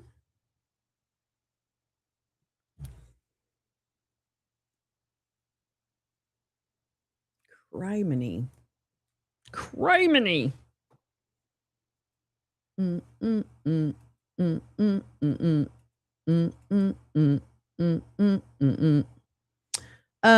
Couple of things. One, switching to Epstein.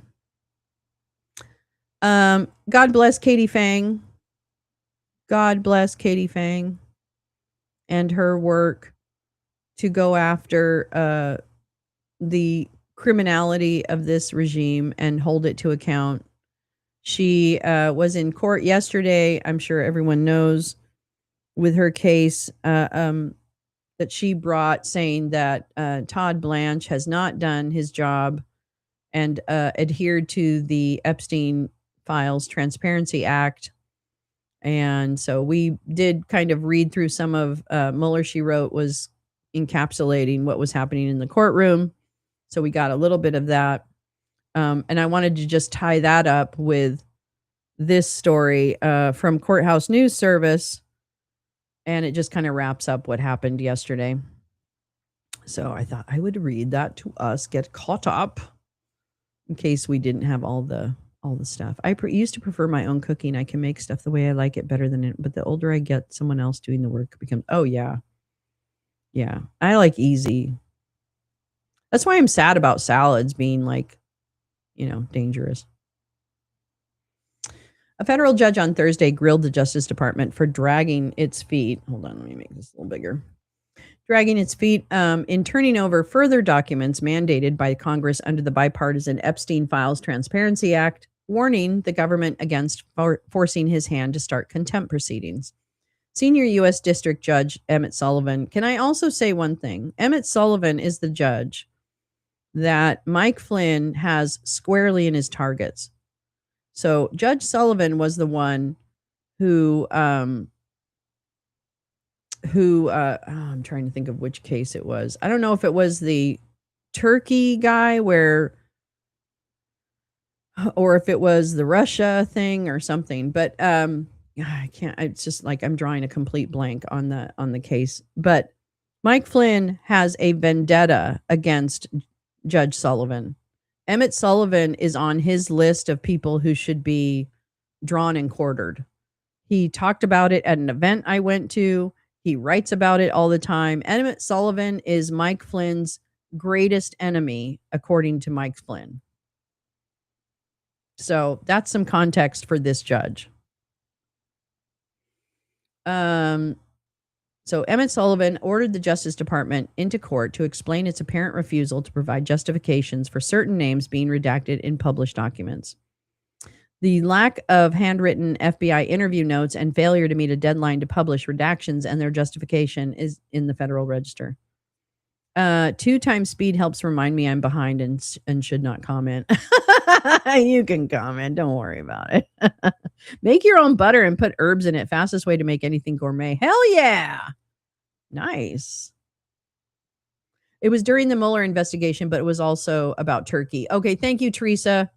Oh my God. Beautiful Teresa, who holds all of the information in her beautiful head. Yeah, it was also about Turkey, about the registered agent.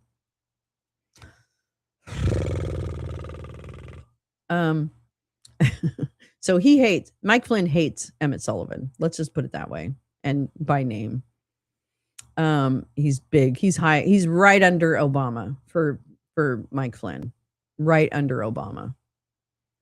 Ordered the Justice Department into court to explain its justifications for certain names being redacted in published documents, the lack of handwritten FBI notes, and its failure to meet a deadline to publish redactions and their justification in the Federal Register. On April 27th, independent journalist Katie Fang filed the lawsuit and asserted the Justice Department was in blatant violation of the Epstein Act, which required an extensive production of documents related to the Justice Department and the FBI's investigation into Jeffrey Epstein and Ghislaine Maxwell by December 19th, 2025. She asserted the government intentionally withheld troves of documents related to President Dump and his connection with Epstein, the late financier convicted of sex trafficking. On June 25th, Sullivan ruled the Justice Department had effectively conceded it was in violation of the Epstein Act, granting a preliminary injunction to Fang and ordering the government come prepared to explain its conduct by Thursday's hearing.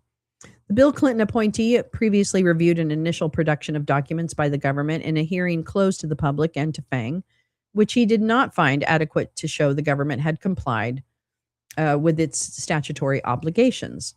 Justice Department Attorney Andrew Block provided a second binder of documents at the start of Thursday's hearing that suggested was more substantive than the initial production, which Sullivan parsed over rather than close the courtroom. The judge said he had considered scheduling a sealed hearing to directly question the government, but instead opted to review the provided documents later and open his courtroom doors due to the significant public interest. The public has a right to know what the hell is going on in this case, Sullivan said. The victims have a right to know, and the court has a right to know. Block struggled to provide any details in response to the judge's questions about the government's justification for the redactions made in published documents, or provide any timeline for publishing in the Federal Register, much to Sullivan's frustration. According to Block, many of the FBI interview notes had been deemed duplicative and thus not need to be published again, but could not provide further details as to how that determination was made. The judge reminded Block that he was there as a representative of the Justice Department and that he knew what questions would come up in advance, suggesting Block should consider calling whoever could provide specific answers. Block maintained that because the case was still at a preliminary injunction stage, the government should be provided the presumption of regularity, a legal doctrine affording the executive branch the assumption it has acted in good faith, which has fallen out of favor under the Dump administration because they don't. He argued the government was working to comply with his order, but suggested Sullivan could clarify what was required in an additional order. Sullivan said his initial order and its deadline still stand, asking whether the government wanted him to issue another that says, "I really mean it this time." Emily Gilman, of the Public Integrity Project and representing Fang, argued the government was dragging its feet in an effort to avoid complying with the Epstein Act and the court's order, suggesting Sullivan at least order an explanation on the FBI interview notes and their duplicity. After a lengthy recess, Sullivan asked Fang's team to provide a proposed order regarding the FBI notes and the required redaction justifications to the Federal Register. He added he would pursue a sealed review of the FBI notes and a declaration from the Justice Department regarding its compliance. He then recounted the last time he or any judge in D.C. federal court held Justice Department employees in contempt of court, emphasizing his desire not to go back down that road again. In the 2008 corruption trial against former Alaska Senator Ted Stevens, Sullivan held 3 senior government prosecutors in contempt for prosecutorial misconduct after they failed to provide exculpatory evidence to the defense. He described how an FBI whistleblower revealed the existence of over 30 documents that should have been shared, which he described as alarming. While the attorneys ultimately provided the information and purged the contempt, Sullivan noted that the stain was on their permanent record and advised the government to keep that in mind. "I don't want to do it, but I will do it to ensure justice is fairly administered," Sullivan said. "That's not a threat, it's a promise." Chief U.S. District Judge James Boasberg found probable cause for contempt in a case last year regarding the Dump administration's sudden deportation of over 200 Venezuelan men to a Salvadoran prison in the middle of an emergency hearing. There, Boasberg similarly struggled to get a straight answer from the Justice Department, but the D.C. Circuit ultimately blocked him from any contempt proceedings. Yes. So that is the wrap up, if you will, of what happened.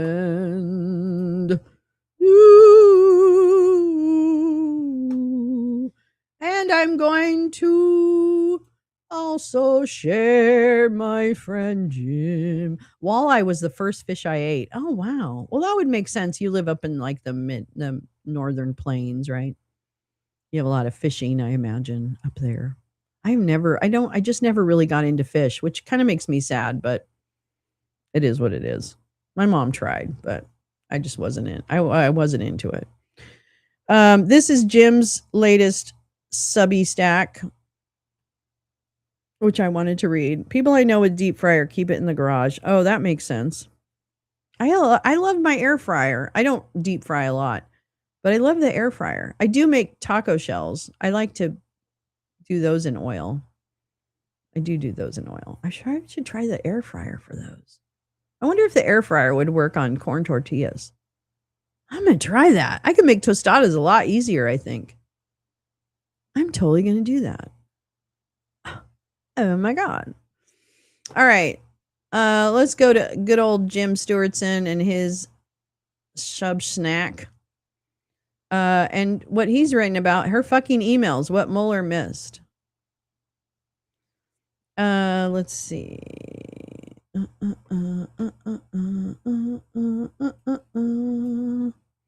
The weekend turnaround. The weekend of October 7th to 9th, 2016 represented one of the most miraculous political turnarounds in American history.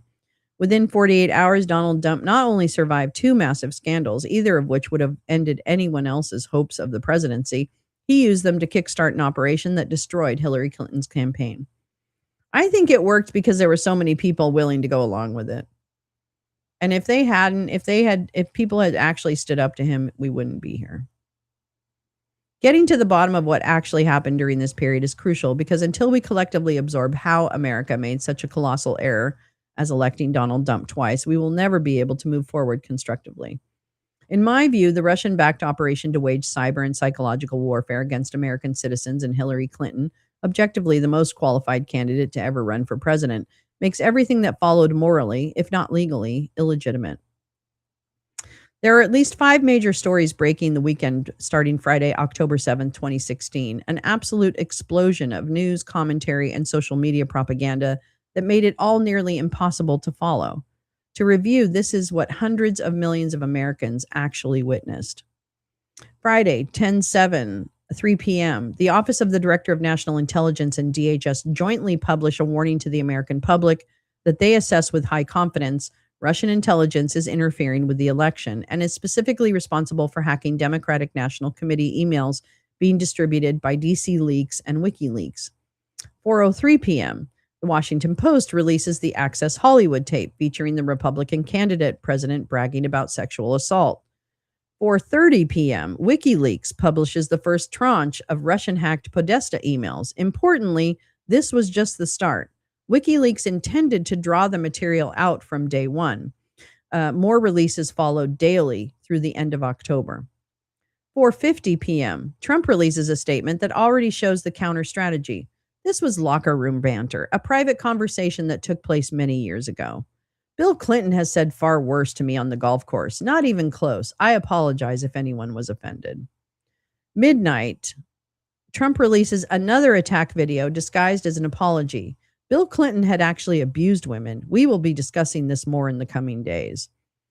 Sunday, 10/9, 8 p.m., a brief press appearance was arranged with 3 of the women who had accused Bill Clinton of misconduct, Juanita Broderick, Paula Jones, and Kathleen Willey, an independent counsel, Ken Starr's chief witnesses in 1998, as well as Kathy Shelton, who accused Hillary Clinton of mishandling her rape case decades before. 9 p.m., second presidential debate between Hillary Clinton and Donald Trump. The Clinton accusers were given seats up front by the Trump campaign after trying to seat them in the VIP section to stage a confrontation with Bill Clinton.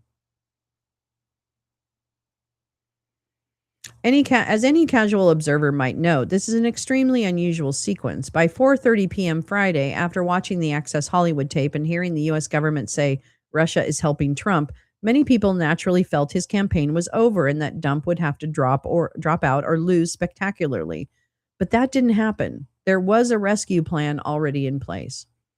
Crucially, special counsel Robert Mueller was very interested in this sequence of events. Mueller made a lot of progress identifying the mechanics of how parts of it worked, but he was missing a big piece, a clear operational node with direct real-time communications with Russian government during these events. Jeffrey Epstein, Peter Thiel, and Russian ambassador Vitaly Churkin. This is a document from the Epstein files, and it shows Friday. It's a diary entry, Friday, October 7th, 2016, New NY. 12:30 p.m. lunch with Peter Thiel and Vitaly Churkin. That's Jeffrey Epstein's schedule. Yeah. That's his schedule. Yeah. Yeah. On October 7th, the same day as Access Hollywood tape, the most infamous pedophile in the world, a PayPal mafia oligarch with deep ties to the government and intelligence community, and the most senior Russian official in New York City met for an important lunch at 12:30 p.m. As I previously reported, this was no coincidence. In hindsight, then AG William Barr's operation to submarine Mueller's findings was astonishingly successful, considering how much evidence Mueller showed of both the Russians and their American co-conspirators trying to help Trump win. The report is nearly 1,000 pages and full of damning evidence of Russian collusion. But if you layer the Epstein files, at least the half that Todd Blanche decided to release, on top of the Mueller report, a far more complete picture comes into view. First, it's important to remember the context of Mueller's investigation. As proven by Trump's own recent declassification, there was never a full counterintelligence investigation into Trump or a deep investigation into his finances because Rod Rosenstein, who replaced James Comey, limited Mueller to investigating, quote, crimes. Nevertheless, Mueller found a way to show how the Russian side of the operation worked by indicting the Russians themselves, both in military intelligence, GRU, and in Wagner chief Yevgeny Prigozhin's Internet Research Agency. But Mueller was not free to go down every road. This is in stark contrast to Whitewater independent counsel Ken Starr, who was looking into a real estate deal and found Monica Lewinsky and the Clinton accusers instead. This leads to an important question that I have not seen adequately reported. On the morning of October 7th at 11:22 a.m. Eastern, almost 5 hours before the Access Hollywood tape came out, Jeffrey Epstein invited his friend and former defense lawyer Ken Starr to meet with Peter Thiel and Vitaly Churkin for lunch. There's no record of whether Starr joined them, but this is an important indication of what the meeting was all about. And it says, from Jeffrey to Ken Starr, Peter Thiel and Vitaly Churkin for lunch today. You are welcome if you are still in New York. Just 2 days after this meeting, 3 of Starr's accusers did a press appearance together and showed up in the front row of a presidential debate. Epstein obviously knew they were going to be used. They were going to be used before Access Hollywood was released. The Mueller report and other sources add a lot of additional context. This was an extremely busy 5.5 hours, both in public and in private. To summarize, 11 a.m., an unknown source gives Washington Post reporter David Farenthold the Access Hollywood tape, which had been circulating internally at NBC since several days before. 11:22, Epstein invites Ken Starr to a meeting that had been scheduled on October 5th as an important lunch with Peter Thiel and Russian UN Ambassador Vitaly Churkin. 11:53, Roger Stone, who had been in contact with GRU, cut out Guccifer 2 and correctly predicted a new WikiLeaks drop days before, receives an 18-minute call from a Washington Post number. Mueller didn't know who it was, but based on timing, presumably Farenthold or his team. 12:30 p.m., Epstein Thiel Churkin lunch begins. 1:42 and between 1:42 and 2:18 p.m., Roger Stone speaks at length to Jerome Corsi, who later tells Mueller that Stone knew about the tape and wanted to use WikiLeaks as a counterattack. Early before 3 p.m., NSA Susan Rice calls Russian Ambassador Sergei Kislyak into her office to tell him that the U.S. is about to accuse Russia of interfering in the election. 3 p.m., the U.S. government publishes a warning about Russian interference in WikiLeaks. 4:03 p.m., Access Hollywood released. 4:30, WikiLeaks releases Podesta emails. The series of events effectively reversed what would otherwise have been an electoral disaster for Trump and turned it into a referendum on conspiracy theories about Hillary's emails. But how did it work? We know a lot more than Mueller did. The operation to destroy Hillary Clinton using GRU hacked material for psychological warfare was designed to give Dump's campaign plausible deniability. The October surprise of Podesta's emails and Clinton accusers, which successfully pushed Access Hollywood out of the headlines, involved several influential operatives with significant networks and covert capabilities of their own. Mueller identified parts of Roger Stone, Mike Flynn, Steve Bannon, and the Russian government's networks, but either because Mueller's scope was limited or because he simply didn't see them as relevant, Peter Thiel, Jeffrey Epstein, and Vitaly Churkin went totally unmentioned in his report. Below are 5 distinct political camps in operation during this period as I see them. This is based on the Mueller report, the Epstein files, and other open source information. All of these groups operated well before the October 7th events, and several continue in some form. And what date is October 7th? Oh, yes, I understand. It is the attack on Israel's territories. It is also the birth date of Vladimir Putin. Vladimir Vladimirovich. Yeah. Stone. Camp 1. Stone, InfoWars, and Clinton accusers. Roger Stone, infamous political assassin since Nixon, sought WikiLeaks material and had an unexplained WAPO call on October 7th, built the Clinton accuser package well before Access Hollywood. Jerome Corsi, Stone friend, intermediary, Council for National Policy member, claimed Stone wanted a WikiLeaks release to counteract the Access Hollywood, later promoted QAnon with Flynn Alley, Tracy Diaz to raise money for Flynn's defense fund. Randy Credico, WikiLeaks Assange intermediary for Stone. Alex Jones, Russian-aligned propagandist, major Stone ally, and amplification node. Candace Jackson, attorney cutout used by Stone in the accuser operation, represented Kathy Shelton and helped move the women toward the debate. Clinton accuser network Jones, Wiley, Broderick, and Shelton were pre-assembled by Stone by August 2016 as a political weapon. Camp 2, Bannon, Breitbart, and Campaign Command. Steve Bannon, campaign CEO from August 2016, and a separate power center from Stone, received Stone's accuser, and they hate each other, received Stone's accuser proposal and sought conversations with Stone about WikiLeaks related expectations. Breitbart, Aaron Klein, sustained anti-Clinton and accuser narratives before October 7th, promoted Eric Prince's false email allegations. Jared Kushner, campaign headquarters, involved with Bannon in the setup to set up a confrontation at the debate with the accusers. That's so Bannon. Bannon functioned as an integration point to the campaign. Stone could bring him WikiLeaks and accuser proposals without a single chain of command. Camp 3, Flynn, Fig, Smith, Ledeen. Mike Flynn, disgraced, retired 3-star lieutenant general, visited GRU HQ in 2013 as the DIA director and befriended Chief Igor Sergun, fired from Obama's administration in February 2014 while Putin was invading Crimea with GRU Little Green Men, returned to Moscow in December 2015 after Trump pushed campaign staffers to find Clinton's 30,000 emails, and infamously asked Russia to help. Flynn contacted Peter W. Smith and Barbara Ledeen to look for them. Flynn Intel Group, FIG, Flynn's private intelligence shop. During the campaign, FIG conducted influence work for Innovo Turkey, hired research, PR, production, and former intelligence law enforcement personnel, and met senior foreign officials. Mike Flynn Jr. was his chief of staff.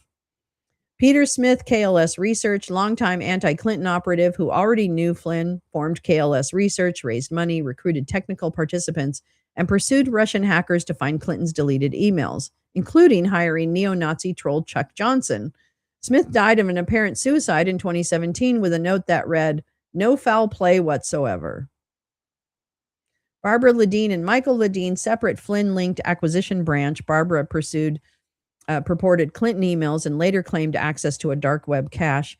Michael Ledeen was Flynn's close collaborator and co-author of Field of Fight, a book that suggests partnering with Russia to fight Islam. Brian McCauley, retired FBI official hired by FIG, paid $28,000 beginning October 4th. On October 18th, McCauley became a public source in a Clinton email controversy that Flynn immediately amplified. Eric Prince overlapped significantly. Prince and Flynn have been close since Afghanistan. Prince funded technical authentication of Ledeen's purported dark web emails. Prince also had independent Bannon, Trump Jr., and Stone, and international relationships, including Russia, Saudi, UAE, and Israel. Camp 4, Teal, Gise, I don't know how to say that, Gise, MAGA 3X, and Johnson. Peter Thiel, billionaire PayPal mafia, member close to Jeffrey Epstein, major Trump supporter and RNC speaker, maintained significant relationship with Epstein for years. Asked Epstein for thoughts on the race, Epstein replied, take to Signal, establishing an encrypted comms channel, attended the October 7th Churkin lunch. Jeff Gise, Teal protege and MAGA 3X organizer, president of Teal Capital, wrote openly about mimetic warfare and mentioned his friend, Chuckles Johnson. MAGA 3X, Mike Chernovich, MAGA 3X co-founder, amplifier, and major anti-Clinton WikiLeaks-derived narrative producer, Gamergate, and Pizzagate promoter, and Flynn friend. Yeah, Mike's a real piece of work. Good morning, Paul! Rock on, Paul! Luigi intends to plead guilty to a federal charge of stalking leading to a death. What's the deal he's getting, Tom? Good morning, Tom. I wonder what he's getting. Chuck Johnson, infamous internet troll, Holocaust denier, cross-stream relay collector, connector, had access to Smith's email hunt, Gise Chernovich mimetic circles, WeSearcher, accuser logistics, visited Assange at Colombian Embassy in London, and paid Teal operative. Pax Dickinson, Johnson's WeSearcher co-founder and business partner involved in Smith's Clinton email effort. WeSearcher itself, crowdfunding bounty propaganda platform that funded travel logistics for accusers before the Access Hollywood broke.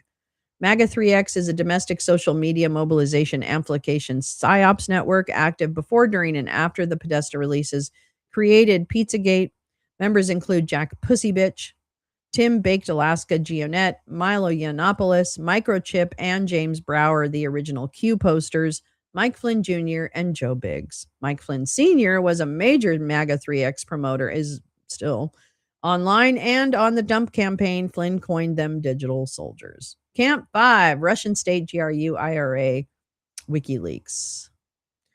GRU Russian intelligence services hacked Democratic targets, including John Podesta, and operated DC Leaks Guccifer 2.0, maintained direct electronic contact with WikiLeaks, and a separate Guccifer 2.0 channel with Stone. WikiLeaks, publisher of the GRU, obtained Democratic material and communicated directly with GRU personas. Assange had an open relationship with Russia. He hosted a show on RT in 2012. In 2013, WikiLeaks published classified information obtained by Edward Snowden, which originated on Mike Flynn's DIA servers. WikiLeaks then helped Snowden escape to Russia. The Internet Research Agency, Prigozhin-funded St. Petersburg psychological warfare operation running U.S.-facing personas and coordinated social media propaganda. Sergei Kislyak, Russian ambassador in Washington, privately warned by National Security Advisor Susan Rice before the October 7th public attribution. Flynn contact during the transition. Vitaly Churkin, a Russian ambassador to the UN, repeated Epstein contact and October 7th lunch guest. Churkin died suddenly in February 2017 in New York City. Oh, wasn't that funny? 1 week after then NSA Mike Flynn had to leave the dump administration for lying about speaking to Sergei Kislyak. I'm going to read that again. Vitaly Churkin, Russian ambassador to the UN, died suddenly in February 2017 in New York City. 1 week after then NSA Mike Flynn had to leave the dump administration for lying about speaking to the other Russian ambassador, Sergei Kislyak. Oops. Sergei Belyakov, former Russian Deputy Economic Development Minister, FSB Academy graduate, and later RDIF advisor. Epstein maintained a significant relationship with him and was asked to broker access to IOZO. I don't know what that is. Thiel was introduced in 2015. And this is Jeffrey says to Peter Thiel, my very good friend that I'd organizing innovation conference in Moscow will be in Palo Alto. Any interest? This was June 30th, 2015. Peter Thiel, give me a bit more context, more detail on Belyakov. So, Igor Sergun, GRU chief until January 2016 and Flynn's official liaison while director of DIA. Flynn maintained a close relationship with Sergun, who died in January 2016 under cloudy circumstances. Everyone Flynn talks to gets in trouble. Each of these 5 Stone Bannon campaign HQ, Flynn, Prince, Thiel, Epstein, and the Russians operated independently, but had the shared goal of preventing Hillary Clinton from ever becoming president. So they cooperated as closely as necessary. In many ways, Dump himself was incidental to the project. The goal was to tear Hillary down at all costs. That way, even if she won, she would be far weaker. The events of the weekend of October 7th represented a unique moment when all 5 of these camps had to cooperate in rapid succession to pull off Dump's political miracle. But regardless of how the communications traveled among these groups, or when each knew the totality of what was happening, within short order, all of them knew that what they were doing, weaponizing Russian hacked material to interfere in a presidential campaign. This was a criminal conspiracy by definition. Despite the challenges of the Mueller investigation, we do have strong indicators that there was pre-knowledge about these events. First, Epstein and Thiel set up their important lunch meeting with the Russian UN ambassador on October 5th, well after the Access Hollywood tape was circulating at NBC, but before the public knew about it. Second, the day before the release, October 6th, there was an extremely anomalous event produced by Prigozhin's Internet Research Agency.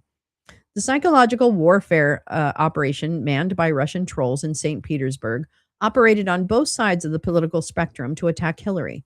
But on October 6th, they switched primary political polls from right-leaning accounts to left-leaning accounts and produced a huge spike of negative information that appeared to the public to be attacking her from the left. This would make perfect sense as an operation to psychologically prepare Hillary's base for what was coming the next day.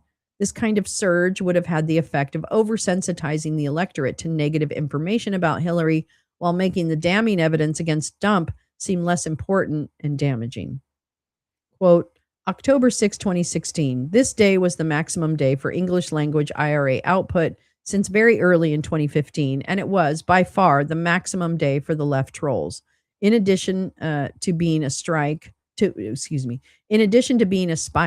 it also demarcated a significant change in behavior by both left and right troll accounts as they begin to tweet as much more consistent daily levels and to engage in much higher rates of retweeting. And this is Troll Factories, manufacturing specialized disinformation on Twitter. It's a research paper. Oh, I can't get to it. I can't get to it. I can't use that link. Oops, wrong one.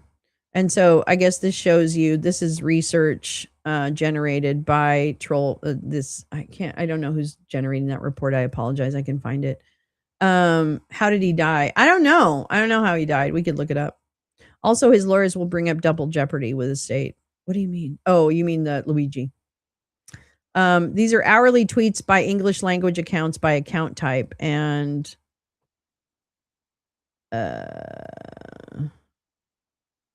the green, I can't tell what the green is. Oh, it just shows. Okay, so like the green where it says this, the hashtag is reasons to get divorced. Things more trusted than Hillary. Have a right to know. Better alternative to debates. Rejected debate topics. This is interesting. Oh, this is after the debate. So it's showing the progression of messaging and what the main push was. It's interesting.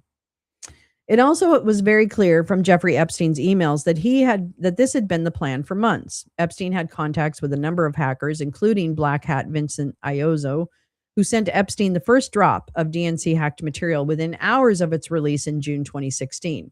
Epstein replied, fun, but the only important ones will be Hillary's secret. 4 months before WikiLeaks released the Podesta emails, Iozzo replied, think you need to wait for WikiLeaks for those. Oh, I see. So Iozzo sends him a Guccifer WordPress thing, and Jeffrey on June 15 says fun, but the only important ones would be Hillary's secret. And then Vincent replies, think you need to wait for WikiLeaks for those. More than 2 months before the Podesta emails were released, Jeffrey Epstein invited billionaire Tom Pritzker to meet with billionaire Tom Barrack, envoy to Syria, former Prime Minister of Israel Ehud Barak, and Russian UN Ambassador Vitaly Churkin, an extraordinary meeting by itself. Pritzker couldn't make it, so Epstein asked if he had any questions.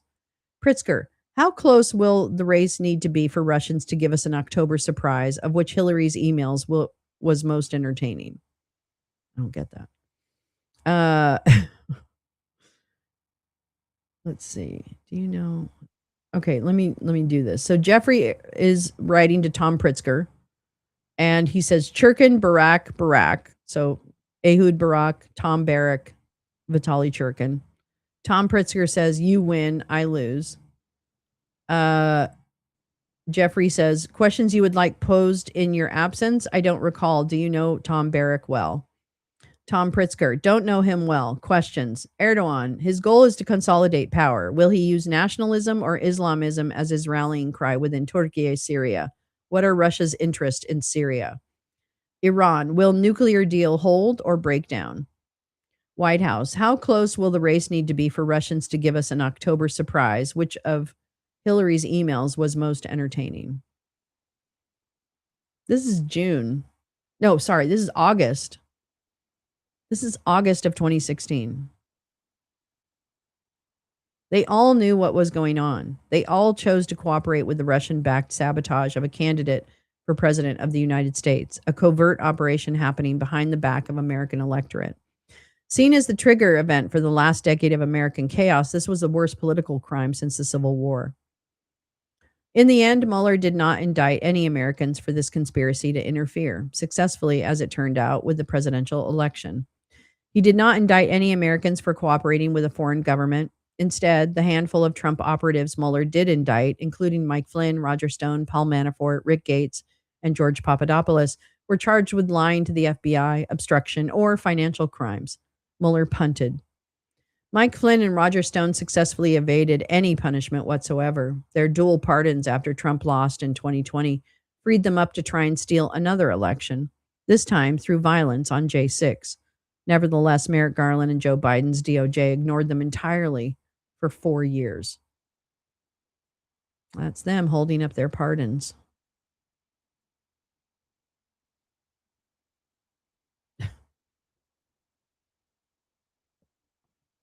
Now, nearly a full decade since Dump's miraculous turnaround after Access Hollywood, we're all suffering the consequences of the American government's failure to protect its population from foreign interference and domestic sabotage. The Obama administration failed in real time to adequately warn us. Its feeble attempt was drowned out by the very operation it warned about. Had Mueller even mentioned Jeffrey Epstein, Peter Thiel, Vitaly Churkin, or any number of other co-conspirators, we might not have been held in the dark for so long. Then Biden and Garland failed to prosecute anyone for 2016 or anyone above Proud Boy for J6. We let treason, sedition, and conspiracy against the Constitution go unpunished twice. The consequences are now that Donald Dump's personal criminal defense lawyer is the Attorney General. We have the most disastrous regime in American history in power, and we still have 30 months to go. Returning to these events is not anyone's idea of fun. It doesn't lower the price of gasoline or bring back anyone's lost health insurance. But it is absolutely necessary to reckon with what happened if we're going to successfully navigate the current crisis and chart a better course. Otherwise, we'll just keep doing it again and again. If we continue to fail and to learn from our mistakes, if we continue to suffer a lack of imagination about how devious and committed our adversaries truly are, we will be doomed to be their victims in perpetuity. The way through it is truth, the facts, and ultimately the law. There must be a reckoning. It's all very complicated, but it really is that simple. Oh, well done, Jim. Well done, Saw. Well done. Well done.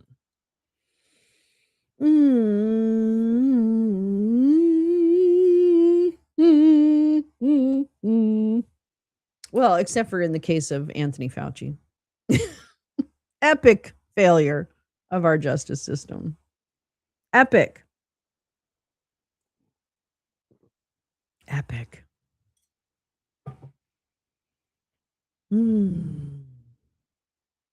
What a world. What are we even doing? If Merrick Garland is arrested, insert Kermit sipping tea chip. I mean, I just would like to know what really happened. I really would. I mean, just out of curiosity, not, I would really like to know what happened with Merrick Garland. Like, why did he back down? Or did he back down? Like, I don't even know. But it doesn't, I don't understand. I don't understand what he did or why he didn't pursue this. I just don't understand. It doesn't make any sense to me. But man, I mean, all I can say is vote because we have to have a pro-democracy Congress. Otherwise, we're fucked. Oh my God. Like we're already fucked. Like we're literally already fucked. But this is, oh my God. I don't know. I'm not making much sense today. I'm sorry. I'm having a hard time finding my words. Yikes. Yeah. I don't know. I got to figure out, I got to get that fucking dinosaur suit on. I just have to be out there. I don't know. I feel so powerless. You just feel like you're almost in one of those, what are those maelstroms, those little like those storm things that create kind of a, I don't know, a tube, like a tube. What are maelstroms, I think I think whatchamacallit, I think it's one of my favorite Edgar Allan Poe stories about the maelstrom. In fact, I know it is. Um, yeah, hold on. I gotta find that. You like my posters? Those are my OG, very destroyed, um my very destroyed posters. But I love them so much I can't get rid of them. And if I ever have grandchildren, I'm like, "Don't you want to save these signs when I have grandchildren?" And my daughter's like, "Yeah, sure." Yeah, if I run across Merrick Garland, I'll ask him. I doubt he'd say anything. I mean, I just would like to know. I just want to know. I just want to know why. Why didn't it work? Why weren't you able to hold people accountable? Really? I mean, maybe that's a stupid question, but why not? I don't understand. Okay. Wait, I want to find the maelstrom. Hold on. Maelstrom story. I hope it's Edgar Allan Poe because now I'm gonna be embarrassed. Now I'm gonna be embarrassed. Oh, this is it. This is my favorite story. I wonder how. It's a short story. I wonder how long is it? Oh, it's kind of long. I'm gonna record it. I'm gonna record it. Yeah. Um.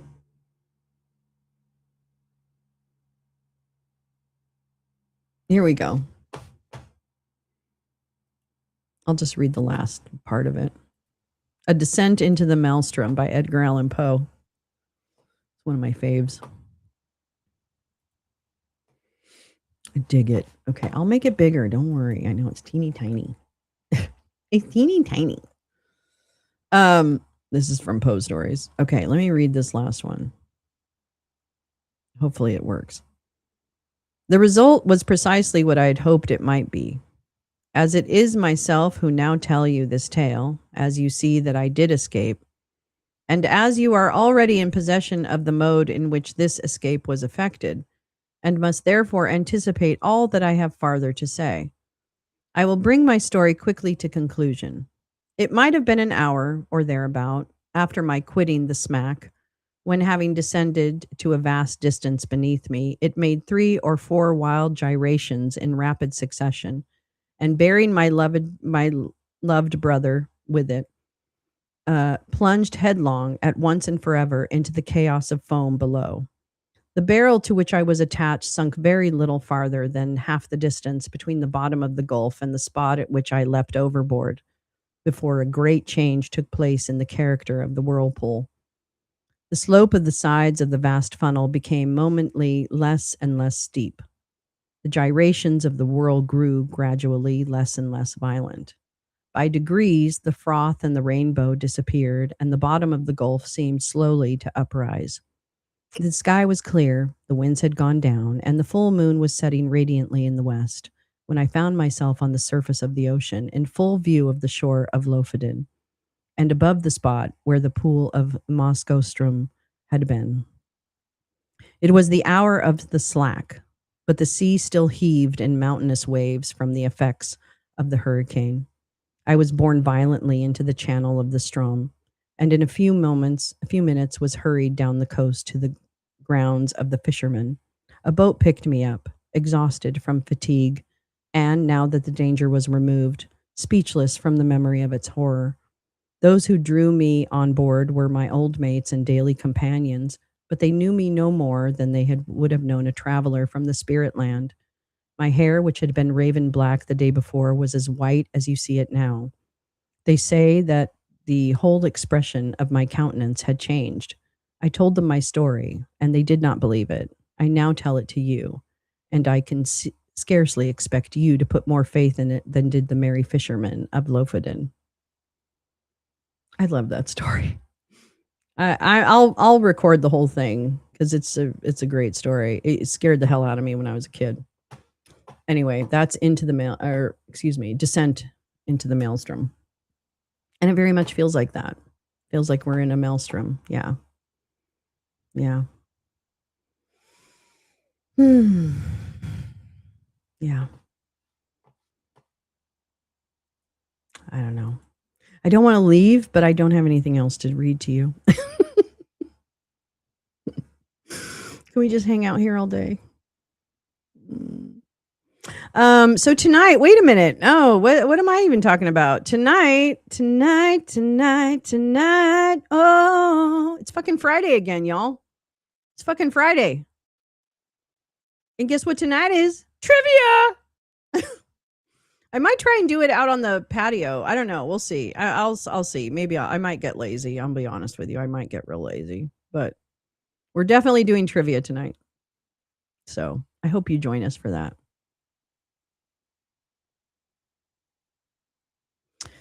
All right. Well, good luck in the maelstrom of Friday. I hope you don't drown.